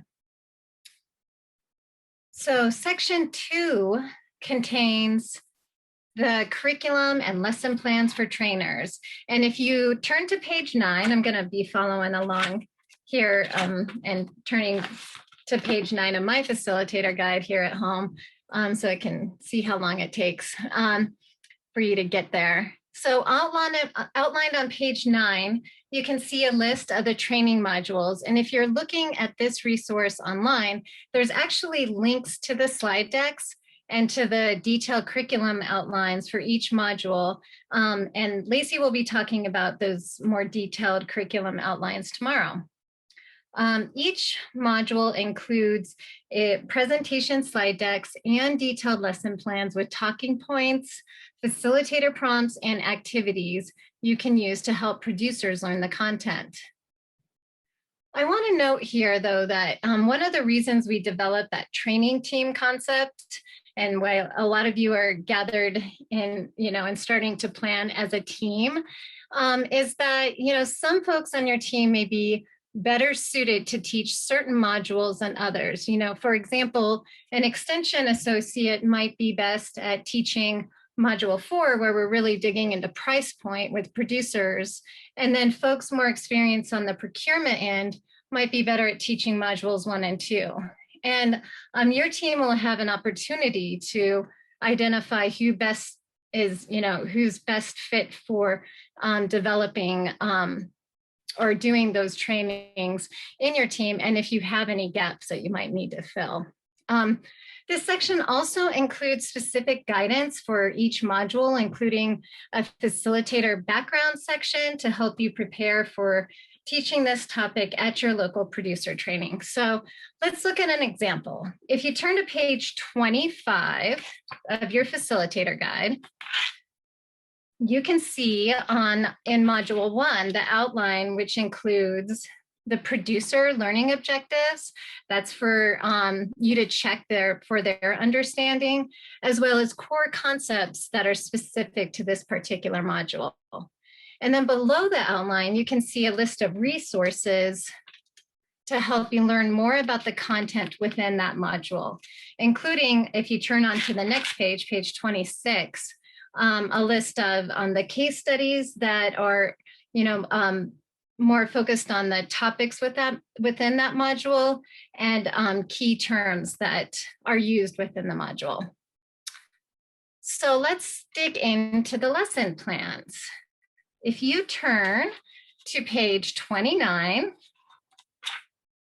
this is a good example of the components featured in the lesson plans to support you in each slide in each module of the training. So you see here off to the left, there's a thumbnail of the slide from the corresponding presentation slide decks. And then each slide includes suggested talking points. Those talking points are actually also listed in the notes section of the slide decks. These are intended to support diverse teaching approaches and help you minimize reading from the slides, but you don't need to read verbatim from the talking points. The talking points are really simply meant to provide guidance for you. So you are welcome to change the talking points on your own slide decks, and even, change the picture to be more focused on local content. So Facilitator prompts emphasize the particularly important information and instruction techniques to keep the content actionable for producers. So you see that here at the bottom of your screen. And then finally, regionalization tips, which are on the top of your screen here and at the top of this particular slide 10, indicate content areas that should be presented with local and/or regional examples and information. We strongly encourage you to customize the training as much as you can for your specific audience. That might be based on your region, or it could also be, like a different type of different enterprises. So we'll be providing you with guidance on how you can do this when we go over each module over the next few days. So there are a lot of applied activities throughout this curriculum. You can see an example of facilitator guidance for the applied activity on your screen on page 33. So these activities are flagged in yellow in this guide, and that also corresponds with the slide deck. And they include instructions, materials, and tools, and suggested reflection questions to help connect content to the producer workbook. And in many cases, the activities are actually based on worksheets from that producer workbook, which we'll be reviewing that next. So if you turn to page 108, that's where the appendices section begins in the facilitator guide. And Jenny Lee has already mentioned the trainer action plan, which is at the very back of the very last appendices. But after the appendices start right after the glossary, which is extensive, as you can imagine. So that's another really good thing to flag and keep handy. But the appendices include extra resources for you that may be accessed online because, and it's better accessed online, I would say, because many of the resources are actually included as links and external links to, to the document.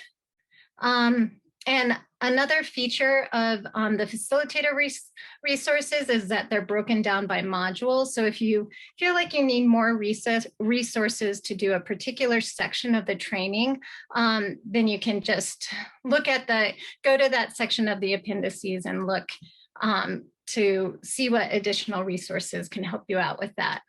And then Appendix B just lists all the producer-specific resources that we're referencing throughout the curriculum.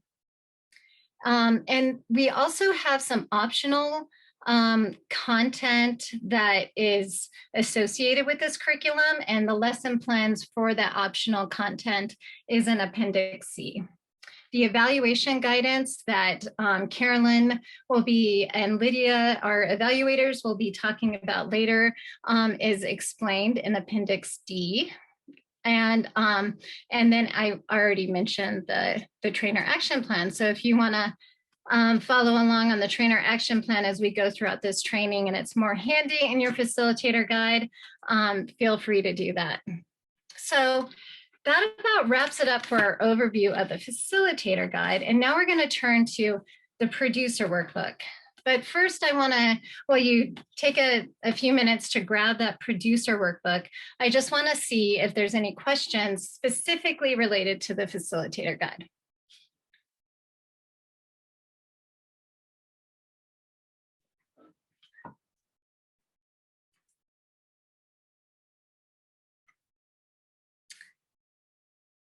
All right.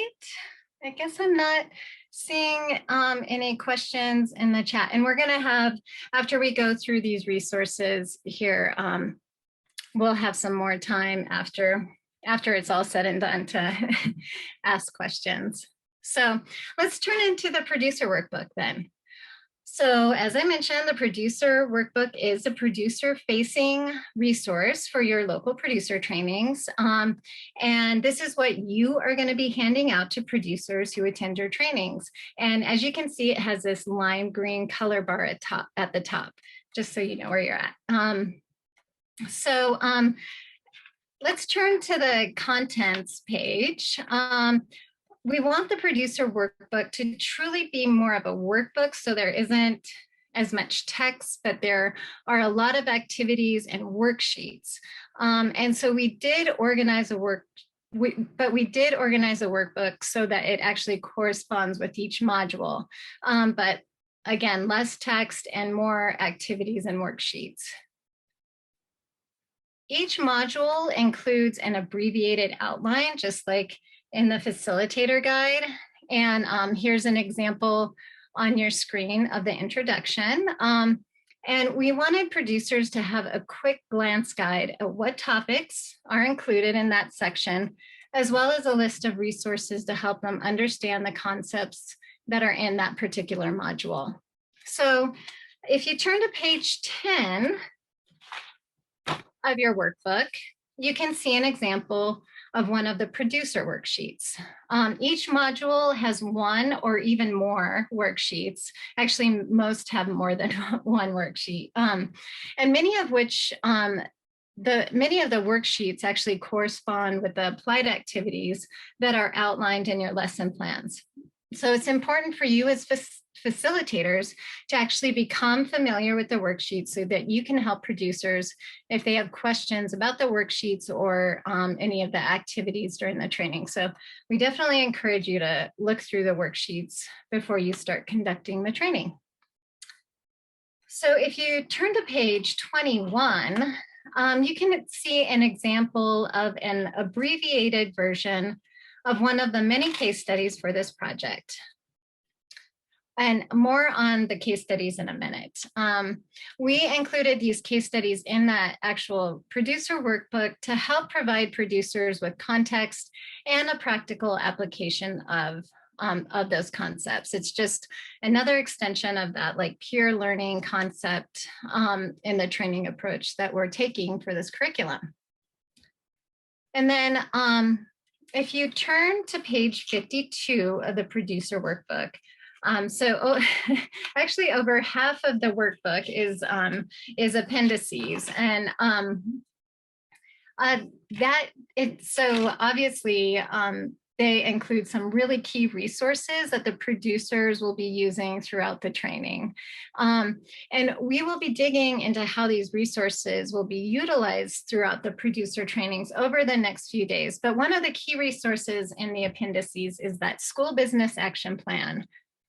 And the school business action plan lives in the producer workbook as Appendix A. And this might be a good thing to consider printing for your training so that producers do not have to keep moving between, and that action plan can be seen on the next slide there. So you have a visual reference. There you go. Yeah.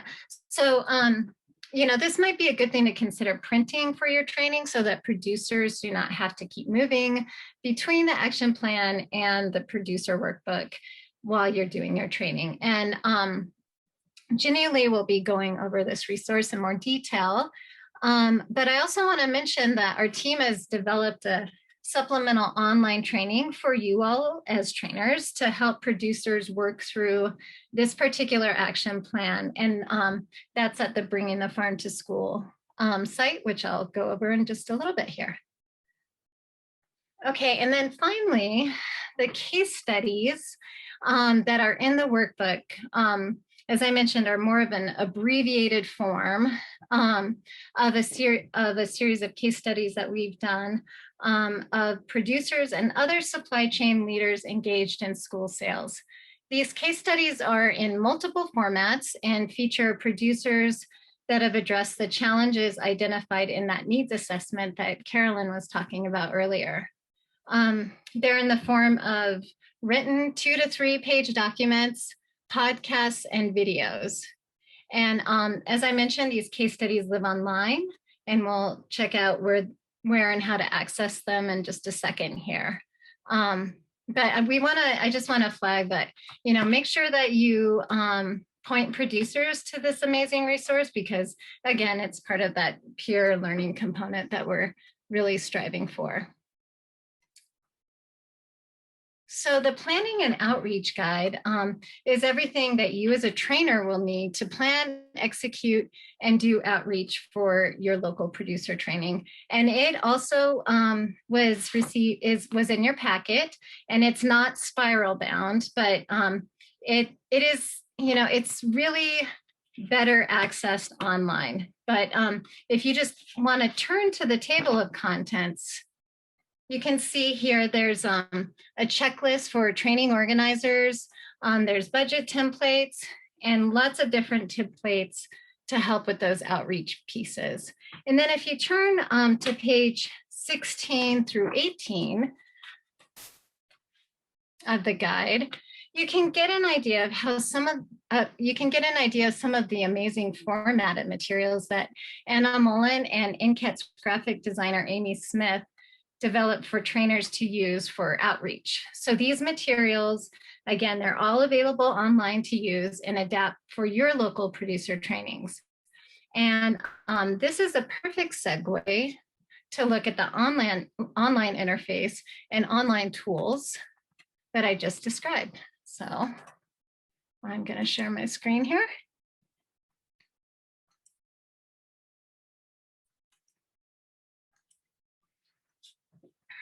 All right, can folks give me a thumbs up if you see Bringing the Farm to School? All right, great. So this is the online interface of many of the materials that I just described, and you can access it. Tomas already mentioned this as well, at farmtoschool.org/bringing F2 the number S. So pretty easy to just type in, or you can bookmark it.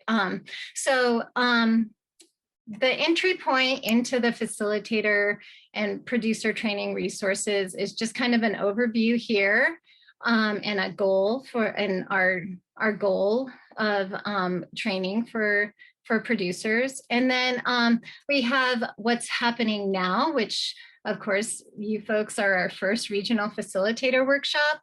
And but this will actually be kind of transitioning over to be a place where producers and you folks can advertise your local producer trainings. So we'll be transitioning this over the next several months after we complete our regional facilitator workshops.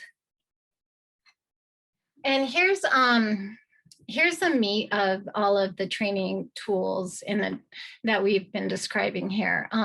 There's a facilitator facing resource. There's a producer facing page, and then the case studies. So let's just look at the facilitator resources here. So the facilitator resources, of course, include the facilitator guide I was just going over, as well as the planning and outreach guide. And as you can see, we have the modules broken down here and the associated slide deck. So you all can download the slide deck and adapt it as needed. Another thing that I wanted to point out about this, this page here is that we have these recorded trainings. The one that I just mentioned about the action planning for producers is here, as well as building your training team. And maybe some of you folks have already watched the building your training team training. So here's where this red button is where you download the facilitator guide. I already have it up here. So on my screen, I use Mozilla, and I have a table of contents, and I find that to be a really useful resource to use this online. If you download the facilitator guide, however, on your computer, you can have it as just, you can dictate whether you want it just a single page or in this booklet format like we have formatted it for online. But I just want to show you, this is really meant to be interactive and provide an easy way for you all as facilitators to get around. So if I click on the introduction, you can see this will bring me right to the introduction. And I had mentioned those embedded links. So digging deeper for facilitators, here is, all of these are some embedded links for you folks to look at as you are, if you need some more resources for that particular program. And then this is a link to the case studies that I mentioned, and we'll go over in just a sec. So yeah, so this is really meant to be an interactive and help you get around really easily. So let's go back here and go to the planning and outreach guide, which I already have brought up here. So, and as I mentioned, here, in the table of contents, you can, I'm just going to take you over to the, let's go to the PSA. And so this is a template PSA for you folks, public service announcement for you folks to adapt for your own producer trainings. But in order to edit it, you can just access this and edit it, and you can download it as an editable Word version. And again, we'll be going through this resource in detail on day 4 of this training. I just wanted to show you the social media tips, and then we have these graphics that you can utilize and download by clicking on this link to download social media images and logos for you to use in advertising your trainings. All right, let's go back to the producer-facing resources. So again, here we just went through the resources for facilitators. Let's go to the resources for producers that you can point producers to while you are doing your while you're doing your training or beforehand. Here is that school business action planning guide that I had mentioned you might want to print off before your training. Here are those case studies. And then here is a link to a lot of those digging deeper resources, and that will have embedded links. It's like so that we include actually in the producer workbook. So I'm going to just hop to the producer workbook. Let's go to the table of contents. Let's go to the introduction again. And as you can see here, the producers can access the slide deck if they want. And one thing I wanted to point out about the producer workbook, we have quite a few more digging deeper resources, which are embedded in as links within the online version of the producer workbook. So definitely something to point your producers to in your training. All right, last stop. I just want to show you the case studies. As I mentioned, the case studies have multiple formats. So, and they are based on either producer or supply chain advocate. And for example, most of them are producers, though, I want to say. And we have the form of different formats for men. So we focused on the producer and then included the different formats of the case studies here. So for example, on Anthony Youth Farm, we have there's 2 parts to a written case study as well as a podcast. If we go down to Common Ground Farm, they're talking about food safety practices, and this is in the form of a video. So yeah, lots of different resources here, and kind of an applied approach to farm to school. And yeah, so with that, I want to open it up to questions, and I'll stop sharing my screen. And like I said, we have the hard copies that most of you have received, as well as those online versions. And we encourage you to use both in your training. And I did pretty good in terms of allowing for questions.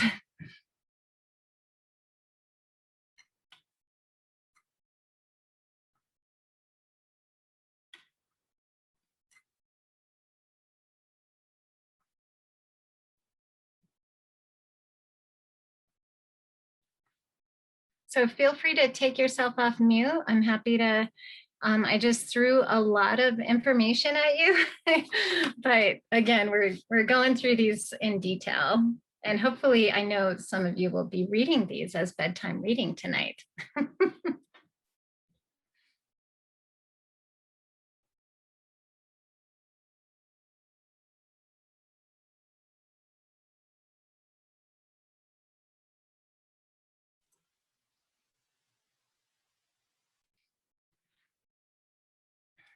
Okay, cost for getting the spiral bound workbooks to producers. Yeah, so we had these spiral bound, they were copied at a local printer here in Montana. And I think it was 85 cents a page for each of the resources. So, and that is something we do keep hearing about, like funding for those producer trainings. So if you are on a very steep budget, I think that it might be good to encourage your producers to access those online. But I can tell you that with the spiral bound, they were 85 cents a page. And then printing resources on your own or using them digitally. Yes, that is the case. But our team is also providing technical assistance, and we can help you with identifying resources to help with that, with either local or regional resources to help pay for your trainings, or how to help your producers access that stuff online. So.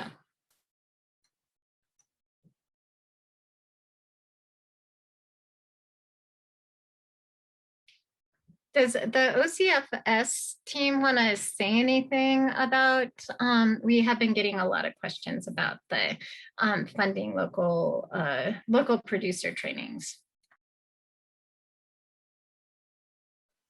Sure, I can share something. Sorry, let me take myself off my camera for a moment. This is Jenna, everyone. And I'm having some issues with my camera, actually. I'll just leave it off for the moment. But we do have our USDA Farm to School Grant Program, as I'm sure all of you are aware of. And we did have in this previous year funding for specific agriculture producer trainings. And the idea is that individuals who would attend these trainings could do localized trainings using all these wonderful resources. So I can't tell you exactly what the RFA will look like in this next application period, but the assumption or hope would be at least whether or not there's a specific track that is created for these trainings themselves, or for just the general implementation grants or state agency grants that we have. You could apply for these funds whether on your own or in partnership with your different organizations, and you could use those funds for that as well. So there's certainly ways that USDA and our Farm to School program can help you continue to fund to do these localized trainings in your states.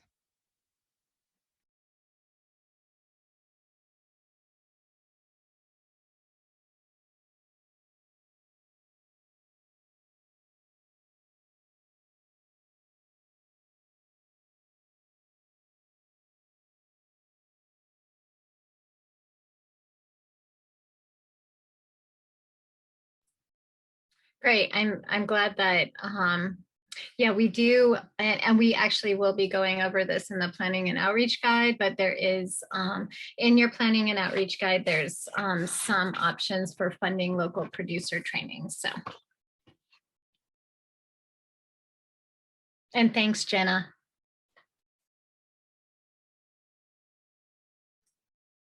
Any other questions about the resources or content in the resources? You did have another question in the chat, Tammy, from Annalisa. Yes. Oh, thank you. Yeah. So can you talk about how peer farmers will be or are suggested to be used as trainers to deliver the curriculum? Yeah. So again, we'll be, as you folks meet within your training teams, that is going to be one of the prompts in your trainer action plan, is how you can ideas of different farmers that might be an excellent resource to use as panels. And actually, I was in the Minnesota training or breakout, and we had talked about utilizing not only producers, but also getting a panel together with similar to what Tomas did for this training, with school food service officials as well as producers, and kind of having that conversation and almost a sample conversation about how to make farm to school work. And another thing, when you're thinking about, if you are thinking about a farm to school grant to support some of these producer trainings, is we always encourage producers to be compensated if you're doing a site visit or having a panel, and just making sure that's accounted for in the budget.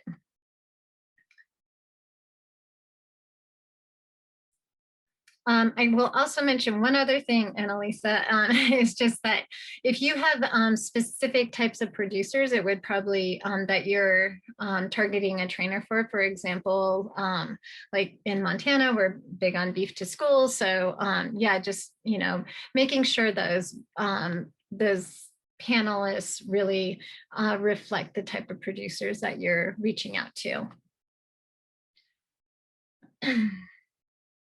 Yeah, and then Jenny Lee, thanks, Jenny Lee, pointed out that the regionalization and localization opportunities, we really try to highlight it, like I had mentioned. And if there's particular areas within the lesson plans where regionalization makes sense, we try to highlight that within the facilitator guide.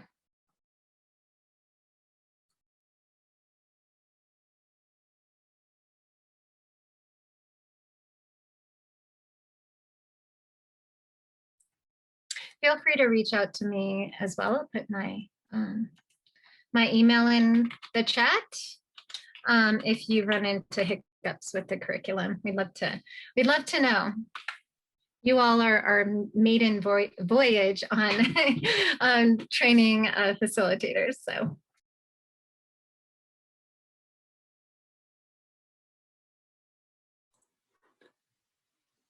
Tammy, you mentioned the recorded trainings. Could you speak a little bit more about those and how to access them and what kind of content to expect on them? Sure, yeah, and I can share my screen again, just real quick.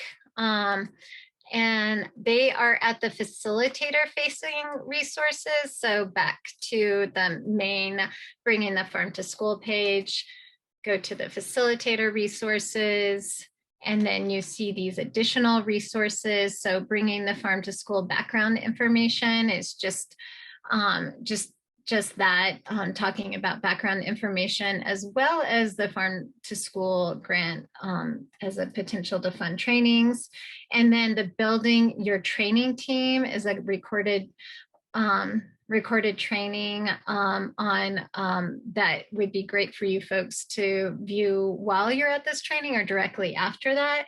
And then how to use action planning for during your producer training is this final resource. And then we will actually, thank you, Travis, for reminding me, and we'll be mentioning this later. We will have a webinar in August, actually August 31st, with Seth Wilner, who's an adult education specialist at the University of New Hampshire.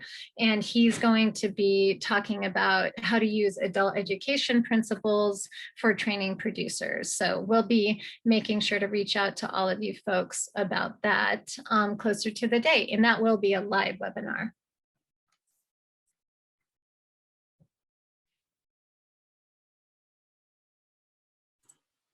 But that adult learning one will be recorded for people who can't make it, correct?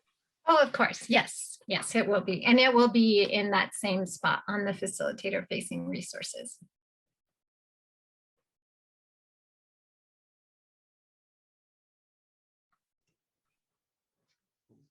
Great. Thank you so much, Tammy, for breaking down all of that information. And just to reiterate to all, please reach out to us with any questions or needed clarification on the trainer's toolkit specifics. So this next portion of the workshop today, we just have a small little activity that we wanted to have you all participate in. We're going to be opening it up to a Q&A in just a moment, but before we do that, we like to ask folks to do two things as we check in. One, please think of a word that best describes your first impressions of the Bringing the Farm to School Agriculture Producers Training Program. And then secondly, just go ahead and share that word in the chat. And I'll give you all just a few moments to think of something and share it with the rest of us.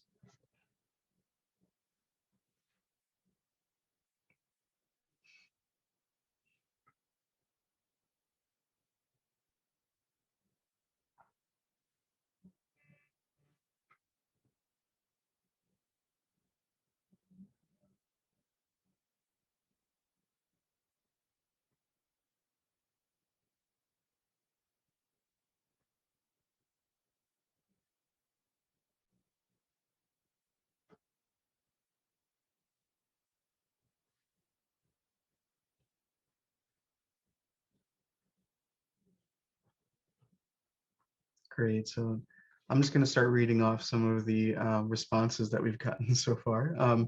We've gotten overwhelming, voluminous, usable, organized, detailed, thorough, ample, comprehensive, and definitely lots of intersections between those as well. So great. Thank you so much for partaking in that little activity.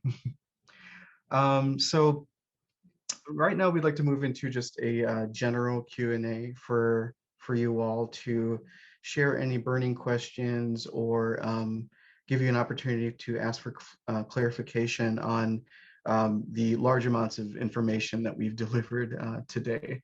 So we just provided an overview of the curriculum and training materials. We know that there may be a lot of questions, but we'll be digging into each component as the week goes on. So, but for now, are there any questions that you're really wanting to get answers for? Feel free to share them in the chat or unmute yourself and we can get some answers for you.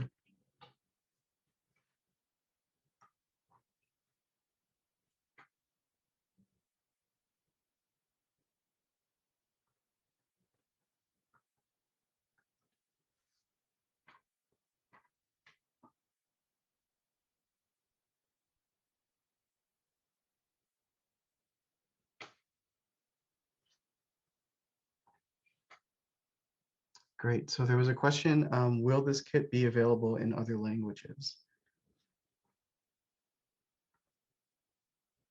And go ahead, you could take that, Tammy.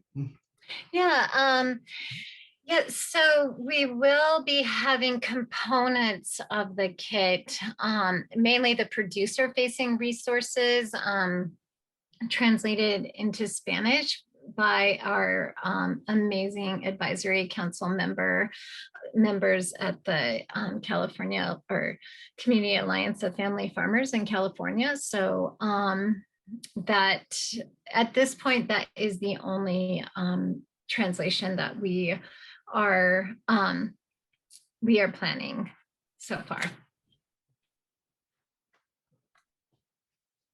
Great, thank you, Tammy. Looks as if there's another question. I recall your project timeline ended in December. Was that this year? Are you anticipating we get a training completed before December? Some of our key producer events happen January, February.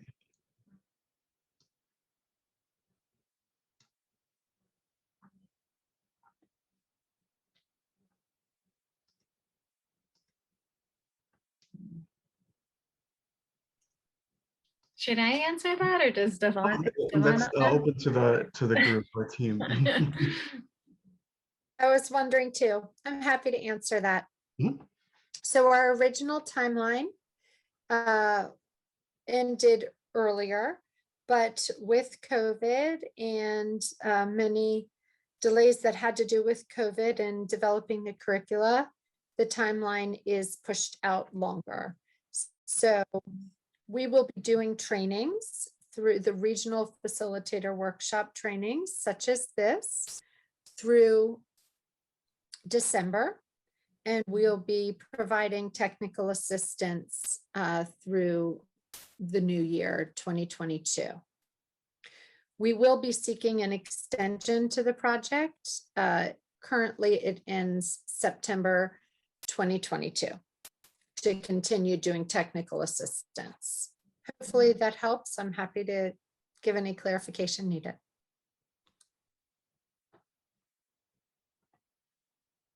Great, thank you, Devana. So there's one more question. Is it true that all these slides, resources are available for free online for anyone to access, or are these parts just for facilitators in this training?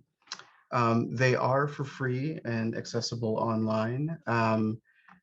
These parts, at least what we've covered today and what we'll be focusing on in the next few days, are for facilitators, but you know, since they are online, they're sort of kind of welcome to anyone who's interested. So yeah, just to give you that kind of context, that they are sort of specific to facilitation, but they're available to everyone.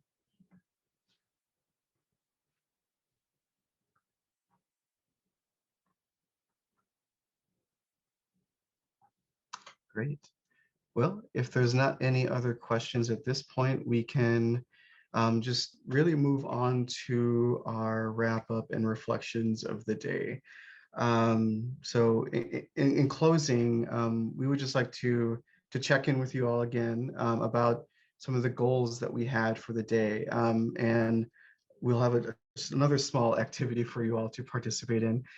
So if you feel that you have met this goal, please give a thumbs up reaction or any reaction you're comfortable with.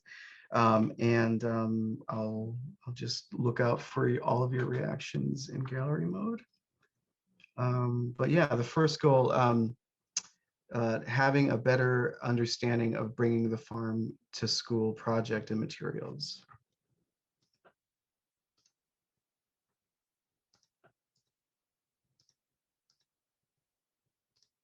Okay. Seeing some enthusiastic thumbs.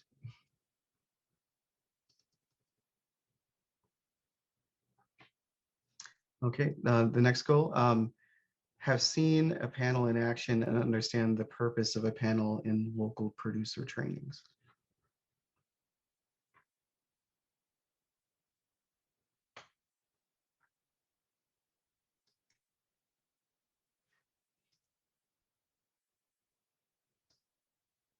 Great, thank you for those responses. And lastly, have met new people from your region and gotten to know old friends better.